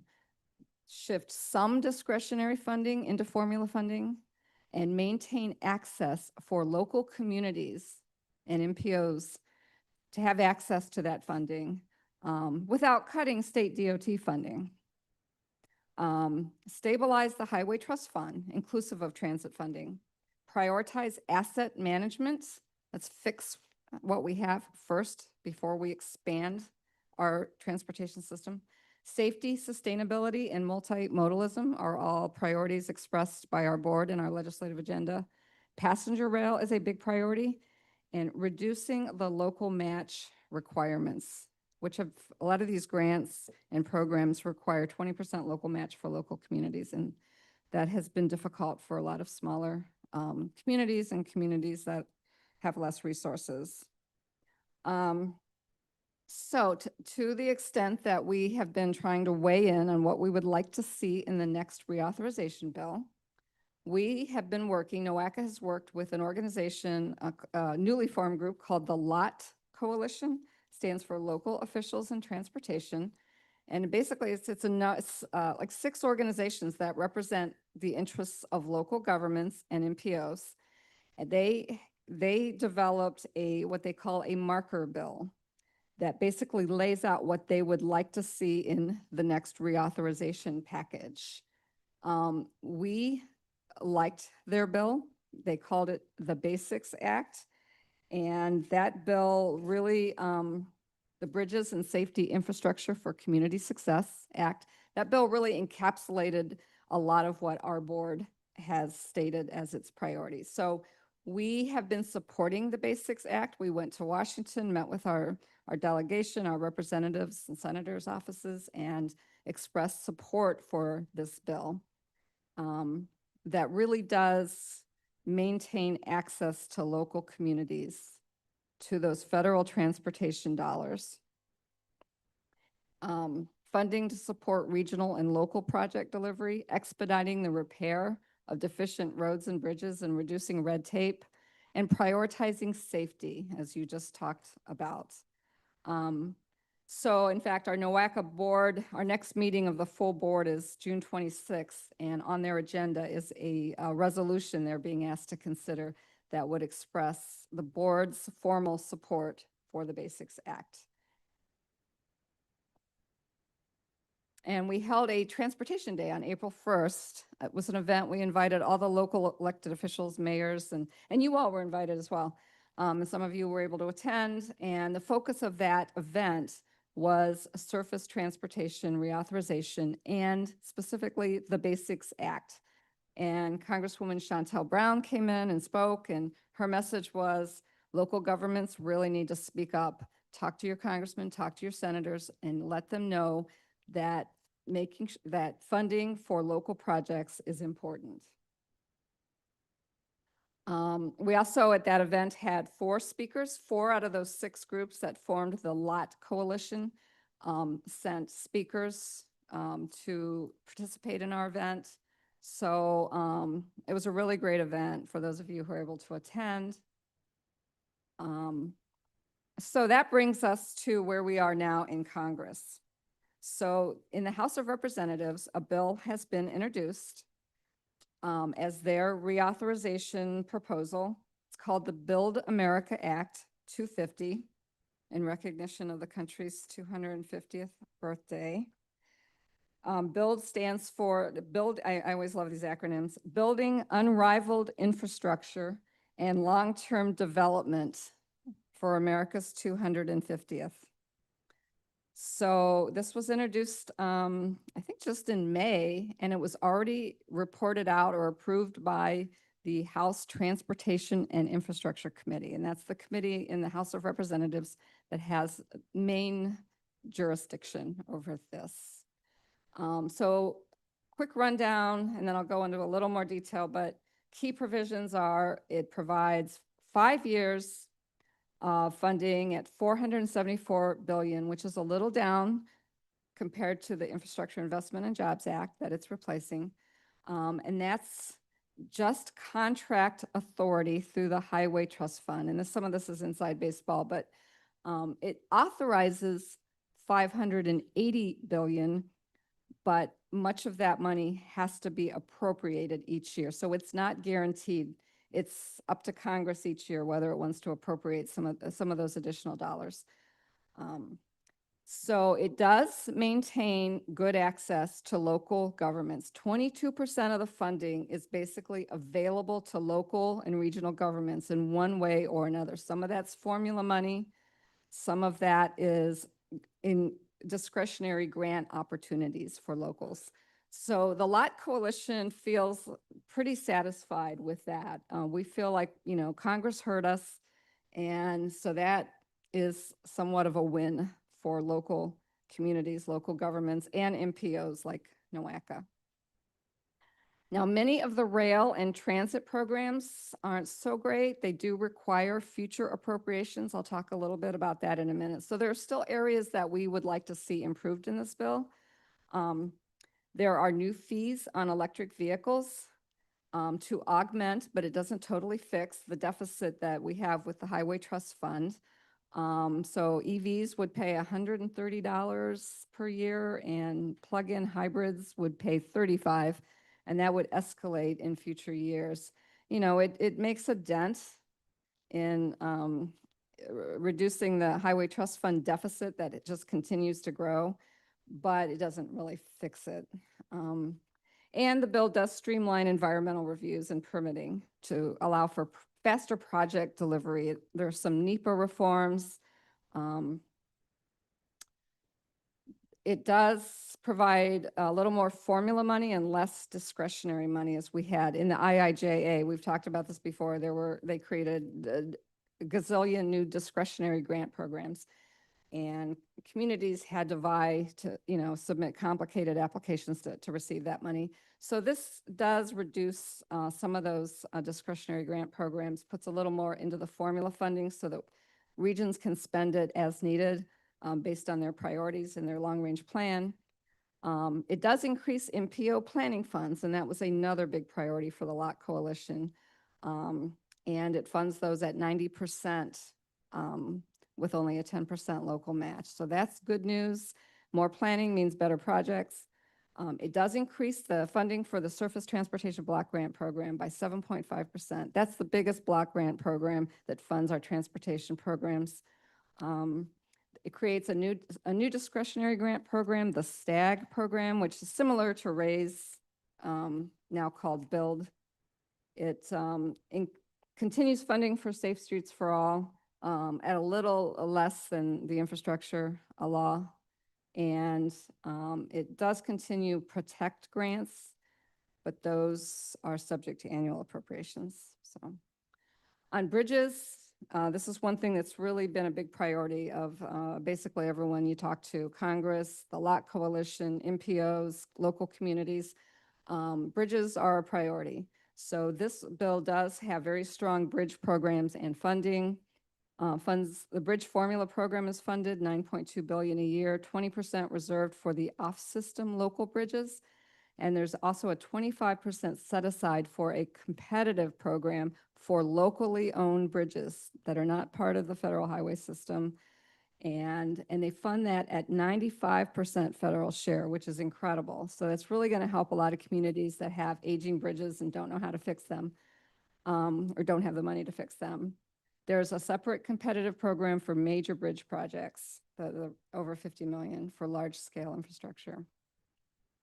It repeals the carbon reduction formula program, reconnecting communities and neighborhood access and equity grants, the PROTECT formula funding, and there's a program called NEVI for electric vehicle infrastructure that went to the states to fund charging stations along the interstates. They have folded that into the CMAQ program for clean air. Again, everything I'm saying here, this is all still early in the process. Just keep that in mind. This just came out of the House committee, has to still go through the House floor. The Senate has to weigh in. They have to, merge their bills, and has to go to the White House. So this is all preliminary, but just to give you a sense of where things stand right now. On rail, it's not as great as we would have liked to see, less money than was in the infrastructure law, and it's authorized but not guaranteed. So again, Congress would have to appropriate that money each year in the federal appropriations process, which you know how that goes. Sometimes those bills do not get passed by the deadline of each fiscal year at the end of the fiscal year. And so that is not ideal. The corridor ID program that allowed states to propose state-supported rail, that was retained, but there are some stricter requirements. Some of the other grant programs have been changed or modified. We would still like to see some improvements on the passenger rail section. And we have a presentation coming up on passenger rail that'll talk about where we are in Ohio. So that funding matters a lot to NOACA. On transit, the American Public Transit Association calls this bill a great first step, but not perfect again. It does eliminate some advanced guaranteed funding or advanced funding, or guaranteed funding. So this money would be, or some of this funding would be subject to annual appropriations, which means it may or may not happen. There are some cuts to transit formula programs. Some grants have been potentially consolidated, limits federal contributions for new bus procurements. One thing it does do that is positive, it does eliminate some of the regulatory barriers so that projects can be implemented more quickly. On active transportation, there are some changes to a number of programs, and the recreational trails program is continued, but some others have been repealed. So overall, Build America 250 incorporates many of the Basics Act provisions that we were looking for. You know, stronger bridge programs, local access to funding.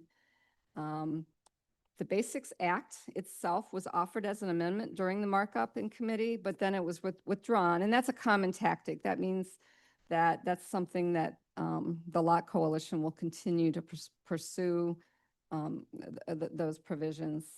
And NOACA continues its advocacy for the Basics Act, as well as for stronger multimodal programs and funding. So moving on to appropriations, late May, the Transportation HUD Appropriations Subcommittee reported their bill increase for the FAA for aviation, steep cuts to Amtrak, which is very disappointing. Smaller cuts to FTA, but still disappointing. Big cut to one of the grant programs that's important to transit. It does continue funding for the build grants, and there are numerous earmarks for Northeast Ohio projects. So if you're interested in any of those, you can see me afterward, and I can show you what our members of Congress have gotten in this bill in terms of earmarks. So it was just marked up in the Appropriations Committee, and I'm still looking at the results of that. Right now, there are lots of grant opportunities open. It seems like the federal, it seems like the government is really trying to push out a lot of these grant opportunities before the IIJA expires. So US DOT has announced a number of opportunities for funding. You can see there first, they're listed by their due date for applications. So if you're interested in details on any more of those or any of these, let me know.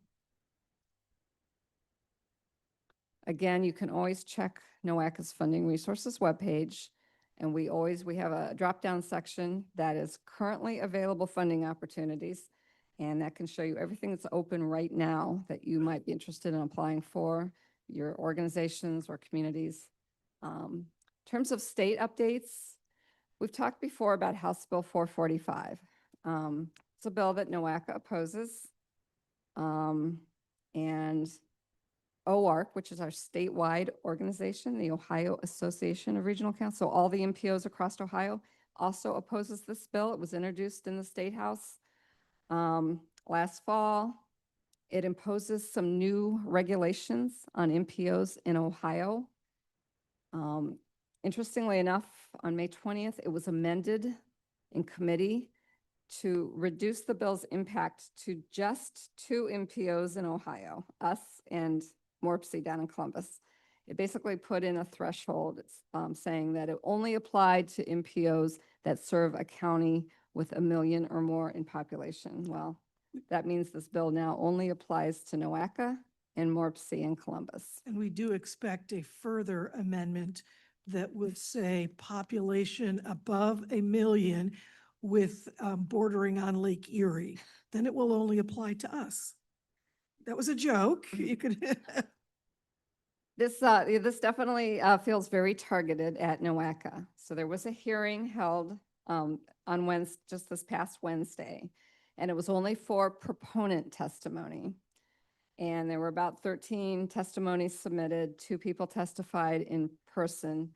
And so we're still waiting to make sure to see if there will be an opponent hearing held in the near future.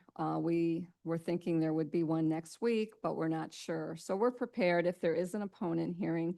NOACA will testify against this bill, as will OARC, our statewide organization, and many others.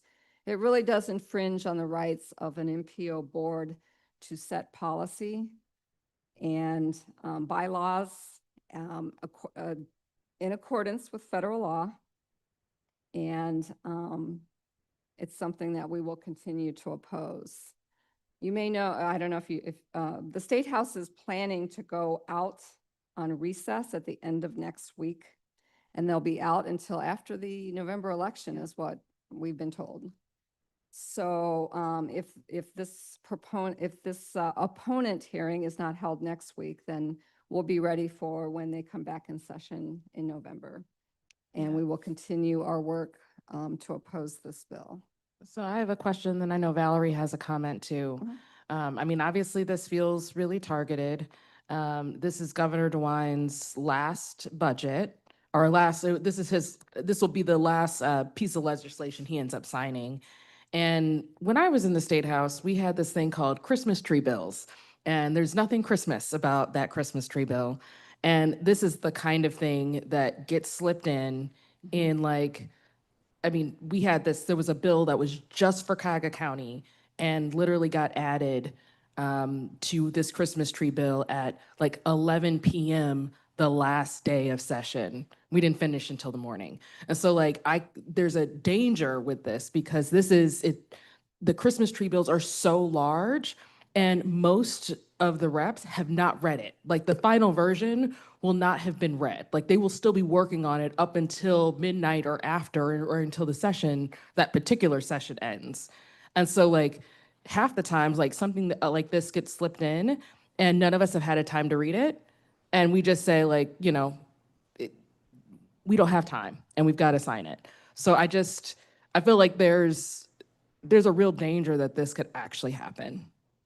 Particularly if there isn't an opponent hearing until after the election. Valerie?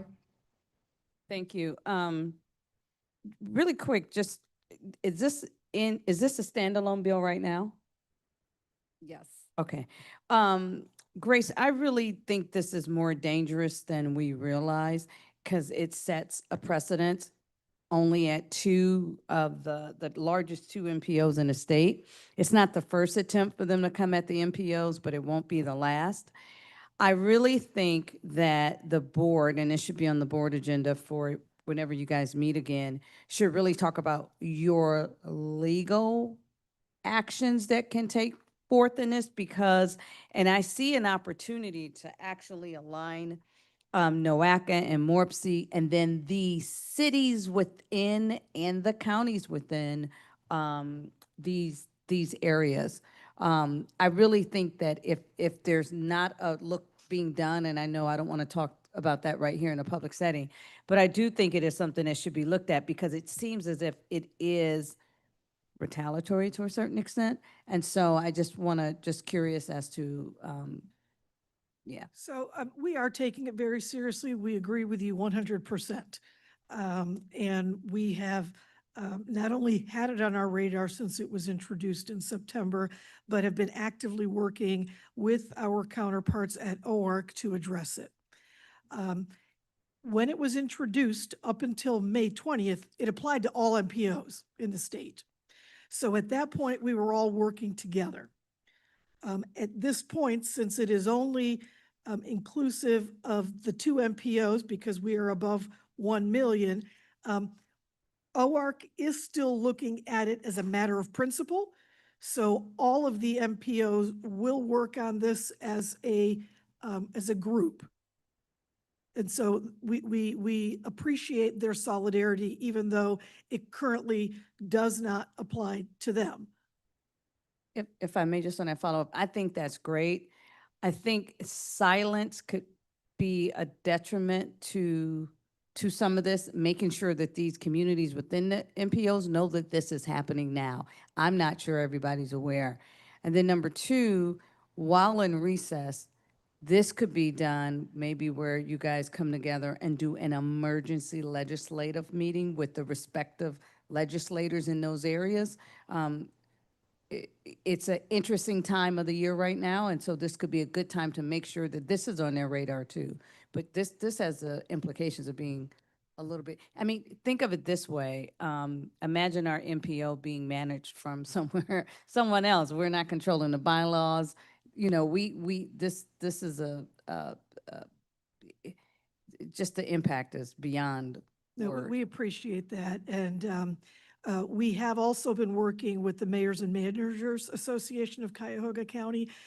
They have identified this as a critical bill in the work they're doing because clearly it would afford their members or put their members at a disadvantage in terms of participation on the NOACA board. So we understand it, and we will take any support that anyone wants to give us. And if I could add, obviously, like I want to avail myself to help. Like this, there's also like a huge like equity issue here. So the counties that have that meet this threshold are also the counties that have the most diverse population, and there's an active like campaign nationally to like hinder the voting rights of people of color, particularly Black people. Like this, I mean, it's happening it's happening at all levels. And I feel like this is where like the NAACP needs to understand that like this really does set a precedent, and we do not, like the State House should not be creating legislation that is specific to any one community. And like sometimes it doesn't always end up bad. I think about the Cleveland plan, House Bill 525 a few years ago. And the biggest concern that many of the teachers unions had against the Cleveland plan was that if it happens in Cleveland, because the legislation was written for Cleveland, it was going to happen in other communities. Now, even though I think that bill was good for Cleveland, they were right.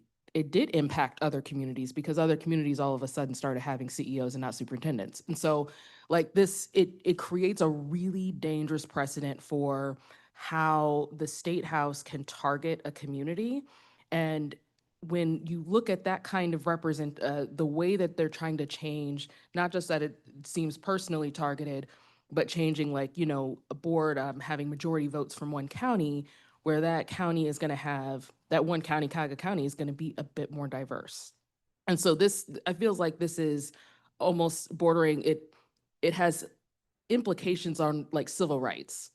And I feel like the NAACP should be really understanding how these kinds of bills in the Ohio State House impact communities of color. So I'm happy to, I mean, I'm sure you might know folks in the NAACP networks, and I do.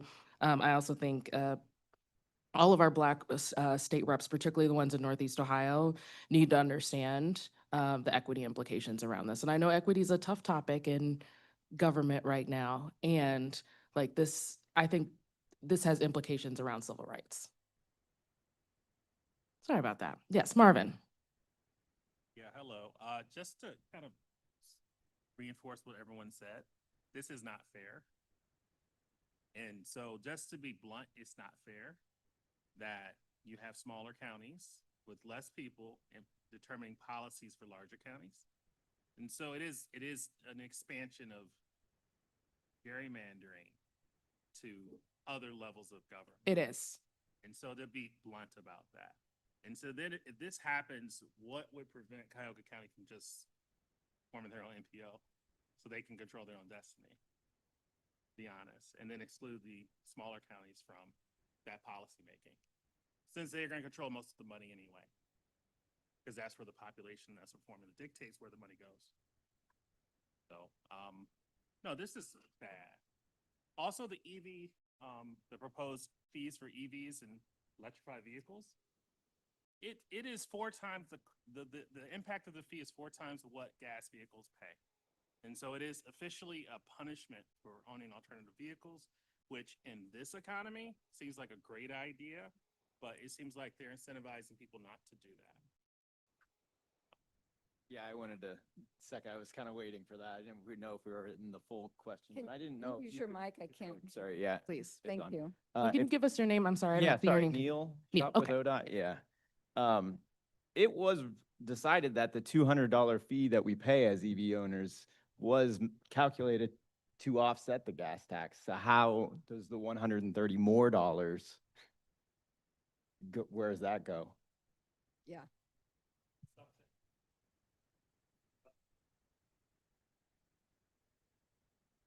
Yeah, we've heard from many that it's disproportionate. And it doesn't do enough to solve the deficit at the Highway Trust Fund. So, we continue to maintain that Congress needs to look at more options for shoring up the Highway Trust Fund so we can continue the user pays principle of, people who use the roadways pay for it, but it needs to be fair. Thank you for that. So Bev, is there anything we can do? And I mean, I keep thinking of like, my mind is turning with all the ways in which this can go so bad. And again, this creates a precedent for how other things can happen. I saw this in the State House. There was one town that had like one voting issue, and it was very unique to that community. And then all of a sudden there was something on our statewide ballot to prohibit that from happening in any other place. So there's also like a local control issue here as well. And so like when you think about, there's always this debate between where there is ingenuity locally and what has to be like regulated at the state level. This is one of those bills that like muddies those waters. And I think like, let's say this did get litigated, or this bill is passed, hopefully not. And there's another comparable issue, maybe not with MPOs, maybe with another kind of agency, where if that gets litigated, this is going to be used as precedent for why that can happen. Like this is such a dangerous thing. I'm curious, like what can we do to be helpful here? Because like this is really harmful. I think the best thing that you can do to be helpful is prepare a letter of opponent testimony. So we certainly can give you the bullet points or summary of the bill, but then from your organizations, or even personally, but certainly the organizations, testify. You could do it in person or you can do it just in written testimony. Yeah. So prepare the letter for written testimony, and then if the spirit moves you, do it in person. We can certainly let you know when an opponent hearing gets scheduled to take opponent and or interested party testimony. Okay.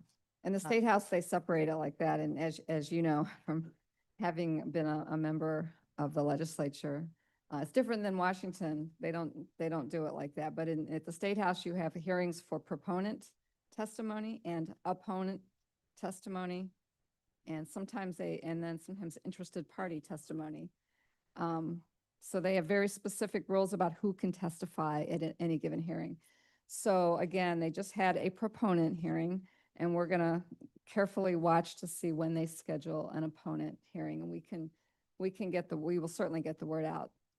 And I'm also hoping that when you do that, particularly if this ends up being amended into a Christmas tree bill, which I have a feeling is what's going to happen, they're going to have to hold at one hearing. It's going to be at an unusual time. It's going to be a surprise. And so actually all of us need to be geared up for when they spring something on us that like we couldn't plan for. And it'll happen. It'll conflict with something important because they don't want people to show up.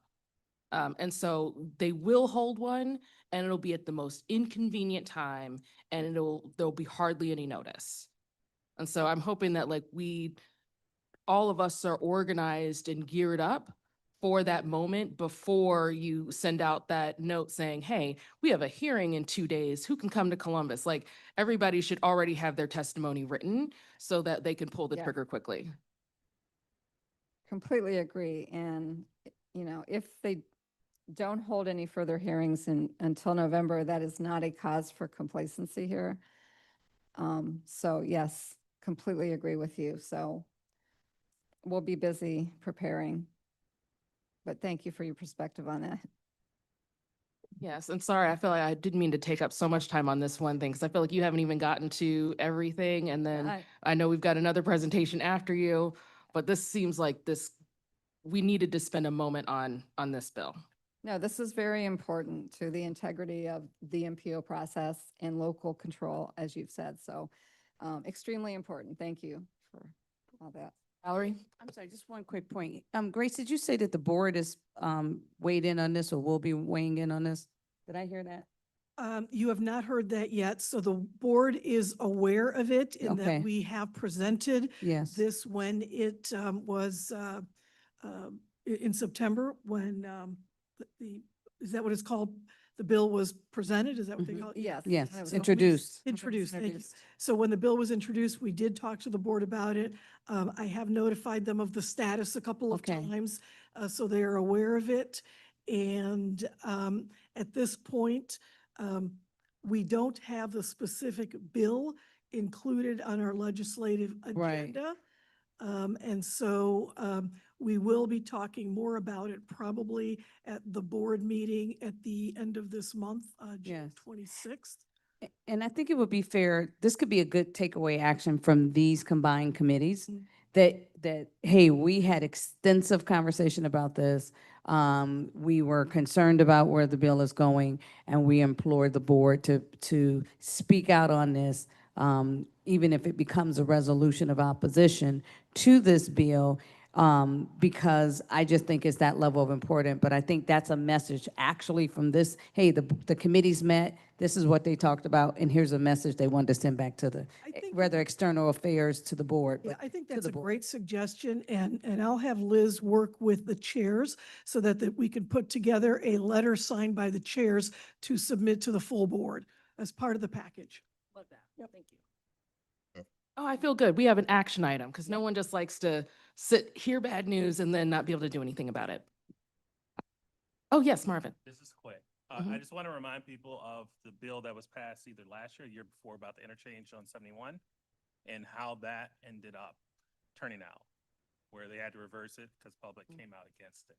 And so literally it's the same thing. They targeted one specific use case Yep. with the legislative bill that was probably added to the Christmas tree bill too, at the end of the year. And it ended up backfiring tremendously because of that. Yeah, and I do want to emphasize that regardless of what someone may think about the merits of the structure of the NOACA board, the major concern with this is the state legislature encroaching on the rights of the MPOs, and particularly because it's local control.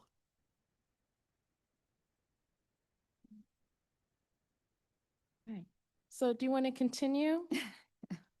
I'll just go quickly through the rest. The capital budget, as you probably, as many of you may know, is currently being considered at the State House. And it was released this week. There have been hearings in the House and Senate. I think they plan to approve this before they go out on summer recess. So there's lots of projects for all 5 NOACA counties. I just listed one example from each county, but there are dozens and dozens of projects in the capital bill. Again, if you need a copy of that, let us know. I can get that to you. But our region has some great projects in there. The other issue I want to touch on is this issue of gas taxes. And as we all know, the price of gasoline is high right now. There have been bills introduced in Congress and at the State House to reduce or suspend the gas taxes at the federal and at the state level. Many states have taken action to suspend their gas tax. Governor DeWine has continued to say that he's opposed to any such action. NOACA's document that we produce, our initiatives for actions explicitly opposes any move to reduce or suspend the gas tax on the grounds that it creates a big hole in the transportation funding for state and local governments that need that money. And drivers don't always receive the full benefit of a gas tax suspension. There have been a lot of studies done by respectable organizations that because the gas tax, you don't pay it per gallon of gas at the pump. That gas tax is paid by retailers at the wholesale level. So oftentimes, if they get a break, it doesn't always get fully passed down to the consumer, to you, when you're buying gasoline. So it's not always the break that people think it will be. So I just wanted to bring that issue up, and that's it for now. Any other questions or discussion? Maybe this is a question for after the meeting, but for the resolution that I think the chairs want to be able to sign in support of, we're not in support of, against House Bill 445. Yes. I am curious, like, what is the process to be able to make that happen? So I sit on the Adams board, and like if we were to do like, do we need a full vote? Do we need a quorum? I know I think that if you want to vote via email, I think at least for 501c3s, then you have to have like 100% like participation from the board. Like there's some rules around that. And so is there anything that needs to be discussed here today around how to make that happen, that where if we waited until our next meeting in October, it would be like too late for us for that solution or activity to be useful? That's a great question. Do I you don't know know if, in the past, we have had our advisory councils, vote on some things, but I don't know if that is, You don't, oh, Advisory councils can vote and make recommendations, yes. They've done that in the past. We've asked them to weigh in on different actions in the past, particularly when instructed by a committee. So that is possible. It's a recommendation. I mean, that's what it is. Yes. Lou? Yeah. Well, I represent community, people who don't know too much or who are even have a very negative feelings about government or law enforcement and whatever. However, there is one opportunity here for NOACA because of the slide we just saw. For example, the gasoline price really affects people, impacting people, because we do have a car driving culture here. However, people don't really know the gas tax is not directly from the consumers. So now, if they read the news, they only know there's a tax, and for them, they would think we are already struggling financially, and the less taxes we have to pay, the better. So this is NOACA's opportunity. For example, when we want to do all kinds of community engagement, doesn't matter through schools or through other channels, we should let people know this particular tax is not benefiting consumers directly if we take that off. It's actually making the business, the merchants for profit. It's actually helping them. So I think this is one of the good educational opportunities NOACA can actually utilize. That also will help NOACA to increase your visibilities among ordinary people in the community. Thank you. thank you for that.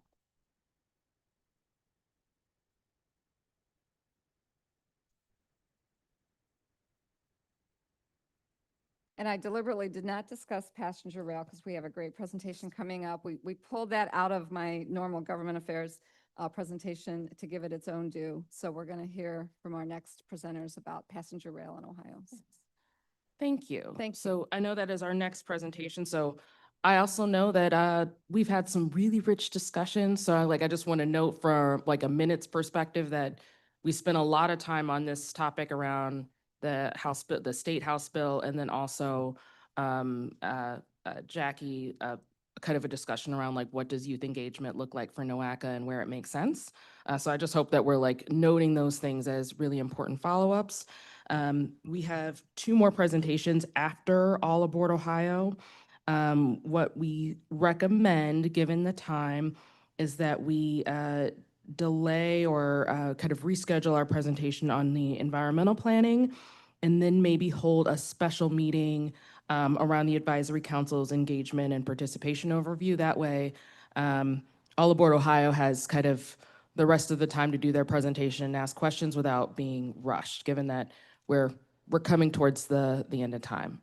I want to get some nods. Does that feel right to everyone, or does anyone have any real strong opposition to that? And then Valerie? Okay. Any opposition? Awesome. Well, we have some great presenters from on giving a presentation on passenger rail from All Aboard Ohio. The floor is yours, and so is, the rest of the time we have in this meeting, since you're going to be our closure. Yes. Thank you for coming. Thank you.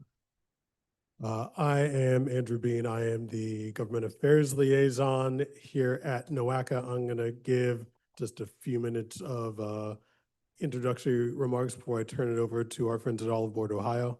There was no action requested here. This is for presentation and discussion. There has been no previous action. So NOACA has long supported increased passenger rail service in Northeast Ohio as a way to enhance mobility and multimodal transportation choices. In 2023, we applied for planning grants through the FRA's Corridor Identification and Development, or Corridor ID grant program. As a way to enhance east-west service on routes that already see Amtrak service from Cleveland to the west, Cleveland to Chicago, to the east, Cleveland to Buffalo, going on to New York, and Cleveland to Pittsburgh, going on to Philly and DC. These applications were not selected, but we were considering reapplying should future funding rounds of the program open, and have already started some preliminary preparations for this possibility. We also always mention passenger rail issues when meeting our federal and state legislative delegations.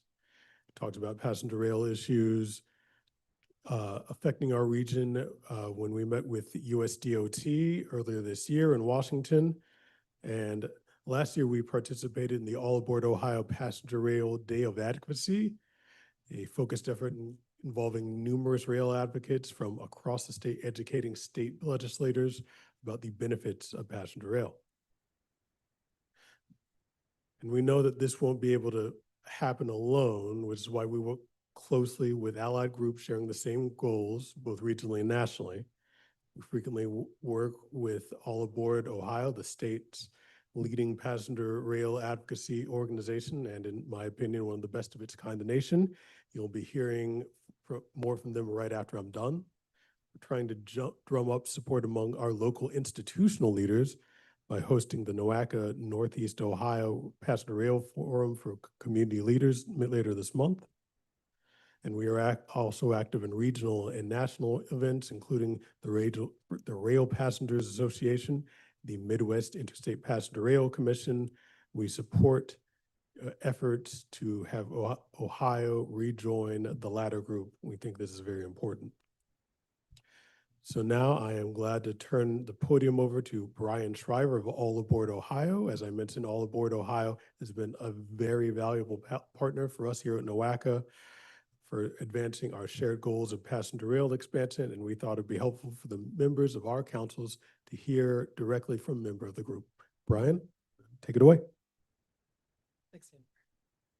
All right, wonderful. Thank you so much. I know sometimes these meetings can get long, so I want to talk in through. So my name is Brian Shriver. I am with All Aboard Ohio. We are a passenger rail advocacy organization. So I just want to start off with just show of hands, who has taken an Amtrak train anywhere?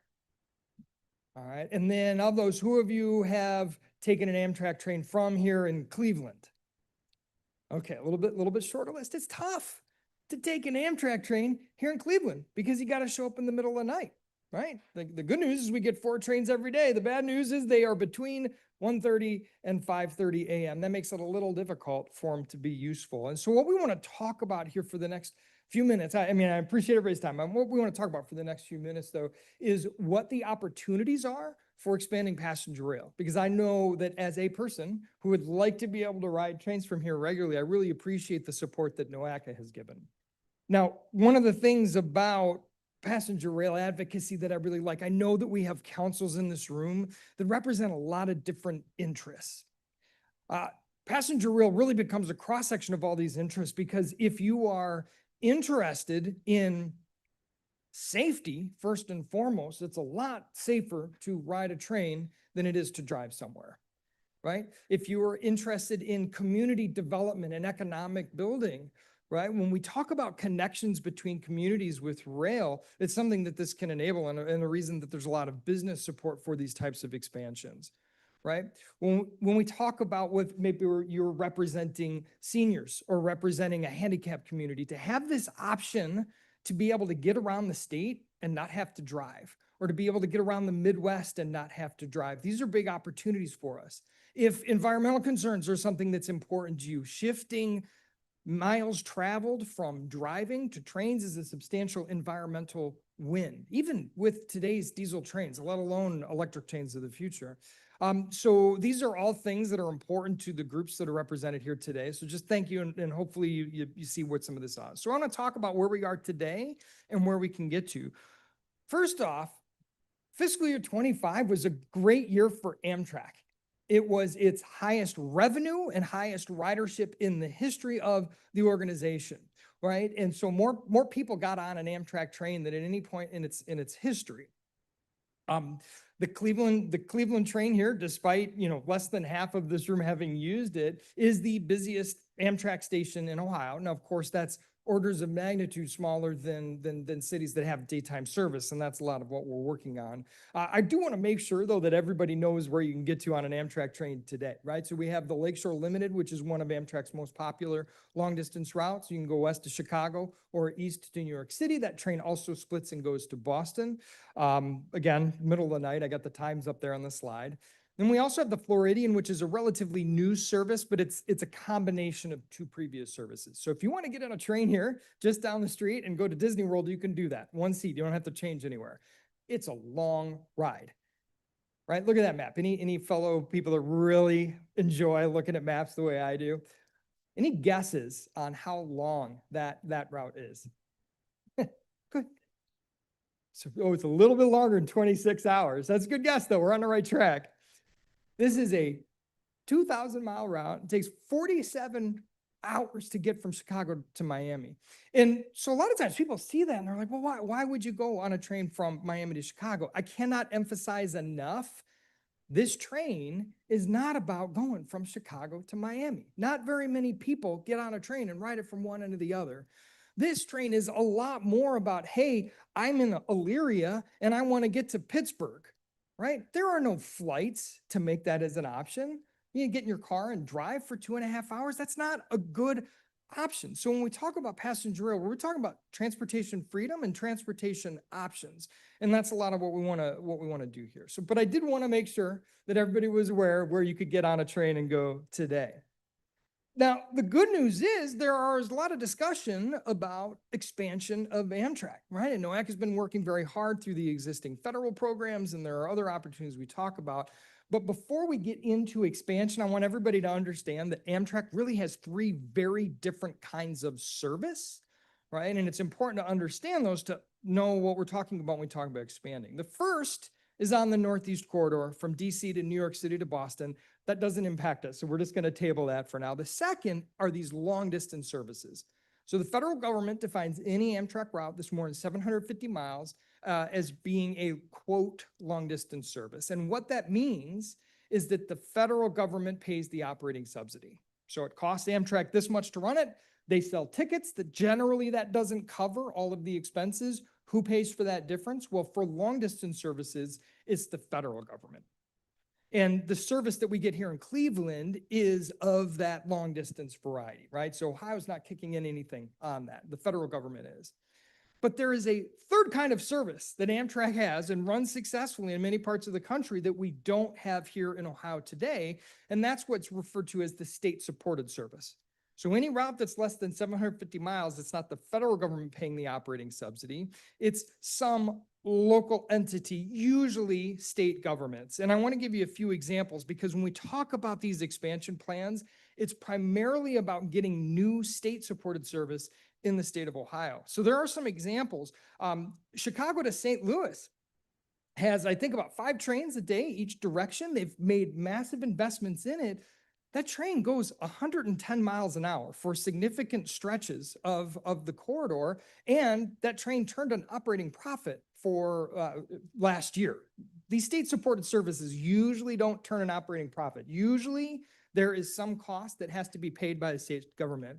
But the St. Louis to Chicago is a great example of how these investments can result in a service that's more economically viable.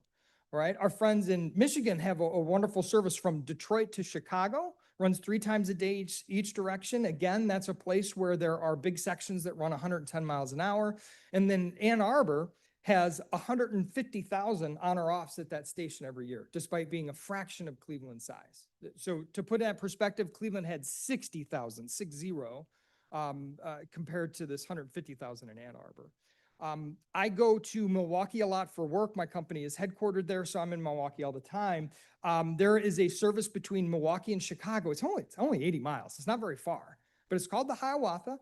It runs 8 times a day, each direction, and everyone in southeastern Wisconsin knows if you want to go to Chicago, the way to get there is to ride Amtrak. And they had 700,000 riders on that service, right? So there are these services that are being successful in different parts of the country. And so when we talk about expansion of passenger rail, that's what we're looking for here. We've got some examples. So this corridor ID program that's been identified, this was built into the infrastructure bill. It is the official federal program for expanding passenger rail. And there were these grants to do to these initial planning studies that the federal government paid for. And so different states have been getting those results back now. The next step, this step 2, is where we really start to get into the details. And that step does have a local match. Now, up until now, the Ohio Rail Development Commission has committed to paying that local match. So we believe, and we have been told, that we're good on the local match for step 2. So a lot of what we're doing as an advocacy organization is to make sure when we get into step 3, and that's when we actually do the engineering plans and the construction plans, there is a larger match for that. We want to make sure that future Ohio budgets are able to capitalize on that. So what's been proposed and suggested? So this one that used to be called the Mercury back when it was run, but a Cleveland, Toledo, Detroit train. So I've got the map on here. You can see what we would going. The existing stations at Elyria and Sandusky. This would be wonderful. Toledo, which really doesn't have any commercial air service. So being able to get back and forth across the northern part of the state easily and get to Detroit, which is a massive metro area that really drives ridership. And then, of course, the one that most people are talking about is the 3C&D. So a route to connect Ohio's 4 largest metro areas, Cleveland, Columbus, Cincinnati, and Dayton. There, at least in the past, when it's been suggested, if Amtrak does this, it's likely that there would also be a second station in the Cleveland area near Hopkins Airport. There would be a station in Crestline near Mansfield, station in Springfield, a station in Hamilton in Southwest Ohio. When you look at the populations of these centers, these metro areas put together, that's 7.5 million people. There are plenty of people to create a successful rail service for connecting folks throughout the state. A few other comments about this. There are 285,000 college students at 4-year institutions within a 30-minute drive of one of these stations. The Columbus station would be right underneath the convention center.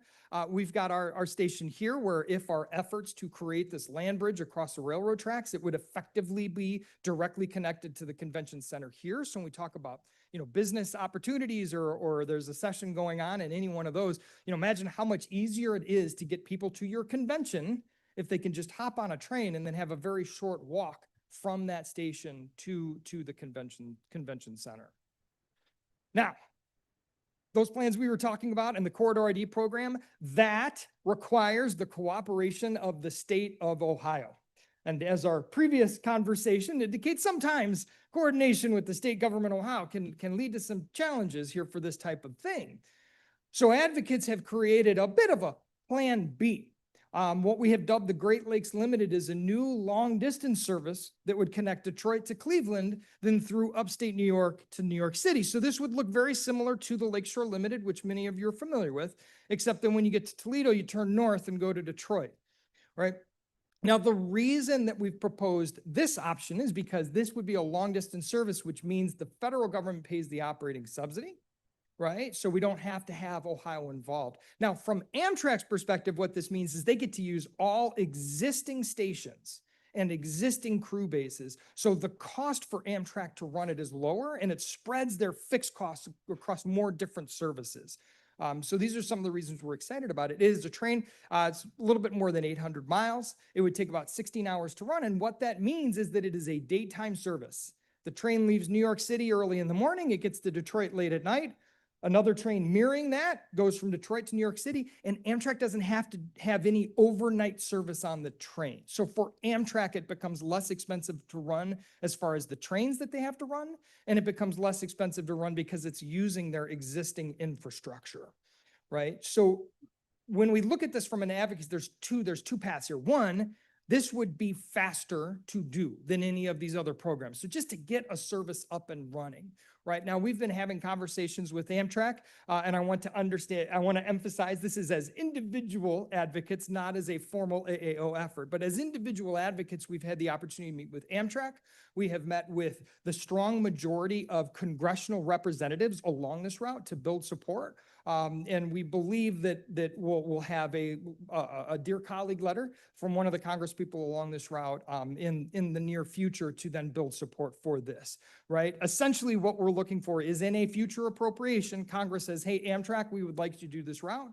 If Amtrak agrees that they would like to do it, then Amtrak goes and negotiates with the host railroads that own these tracks, right? So anyway, a lot going on with this. When we look at this future, this picture of an Amtrak train here just down the road was taken last week. Gets all of us exciting. Now, the problem is the reason that is a daytime train is because the train was quite late. What we are looking for is a future where we've got that daytime train and being on schedule.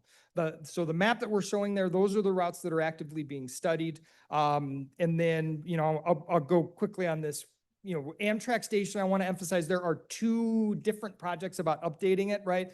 So there is a current funded project Amtrak is driving that's primarily about ADA accessibility. So they are building new platforms and new canopies at the station, but there is a separate effort to make that into a multimodal service with other service there. And then our friends, in Lorain County had a chance to go to the Elyria Transportation, the Lorain County Transportation in downtown Elyria last. They have this beautiful old building. The station service currently is the one on the left. They are trying to move it back to that one on the right. So Amtrak is pushing for that. We'll see where it goes. They're looking for more funding to do that. But anyway, I know this is kind of our scheduled time for the meeting, so I'm going to hang around if you've got questions. I've got pictures of these route maps if you're somebody that really likes to stare at maps like I do and want to get into that, or if you're interested just in getting involved in all about Ohio, I'd really appreciate all your support. So thanks so much for your time, and I'm here for questions. I'll turn it back to the chair. Yeah, thank you for this. This is a great presentation. And I'm so sorry that it's at the end of the meeting because I, of course, as usual, have a gazillion questions for you. But I think, Grace, did you want to say anything? And then I want to open it up to the floor for anybody else who has questions. No, I just wanted to thank you for coming to NOACA to make the presentation and help us get more support for passenger rail. Thanks for having us. We really appreciate it. All right, any questions from anyone? Oh, yes. Mhm. I think since it's the end of the meeting, I know we're all kind of cleaning up, but what's the next immediate step with both the routes? Yep. Just as a recap for the Yeah, Great yeah. Lakes Limited and the network of routes in Ohio. Yeah. The corridor ID, the next step is that the Ohio Rail Development Commission will take that study and put it into step 2 in corridor ID. And they have previously committed to the 10% local match that is required. Hopefully they retain that. And then the other one that I mentioned, that kind of quick start long distance, that would be all of us continuing to ask our Congress people to support that in a future appropriations bill. Thank you. A question that I have, is there any sort of scenario planning or economic impact analysis for different stakeholder groups? So I think specifically, I'm thinking of the corridor between Cleveland and Detroit. Mhm. I'm curious, there's a talent component here. So what is the potential for being able to connect talent across geographies that currently aren't as connected? I would love to know what impact it could have in connecting rural communities to jobs. So that's I feel like nationally, there's kind of people don't know what to do to help in Yep. economic mobility in rural areas, particularly if those areas like a factory closes and that's the entire employment base for a town. Well, how do this could be a solution. Absolutely. But I'm curious about who those advocates are, but also, do you have any kind of futuristic economic impact analyses for these different kinds of groups? Sure. So maybe one comment I'll make, Crestline, which is a small community west of Mansfield, there's about 4,500 people live there. We did a whistle stop for All Aboard Ohio where we're talking about some of these types of things. They had 400 people show up, right? Because Crestline's not just about Crestline and its 4,500 residents, but you draw that 30-minute circle around it and there's 300,000 people. Mansfield, Upper Sandusky, Bucyrus, there's communities there. Similarly, Springfield, if this 3C&D comes to fruition, Springfield, Ohio becomes a commuter suburb of Columbus, and you open up opportunities in Columbus to people that live in Springfield. So I had a chance to kind of go and drive around. What a beautiful downtown Springfield has. It's got buildings and density, and people could live there and commute in and out of Columbus. So when we talk about opportunities for smaller communities along these rail lines, those are the types of things I look at. And I'd love to have more conversation offline because I think there were a lot of good questions in there too. Yes. Right. Any other questions? So I think it's also because people are like, we've got to go. So thank you all for being here. And I feel like this is a lot of discussion that we don't always have. So, and I also apologize for the team that I know there's one presentation we didn't get to, and there's another presentation we might hold a special meeting around. So one I should ask formally, is there any public comment on agenda items? No. Is there anything else that, any old business? Any new business? If not, then I am going to conclude this meeting at 1:38. Just a few reminders, there's an event coming up on June 23rd in Strongsville about the 71 corridor project. We should be getting a survey from Danielle or someone in NUACA about upcoming forums. And then just look out for some scheduling around potentially having a special meeting for one of the presentations we didn't get to today. And with that, I think I can adjourn the meeting. Did I miss anything formally on the agenda? Okay, great. All right, thanks for being here. Happy summer.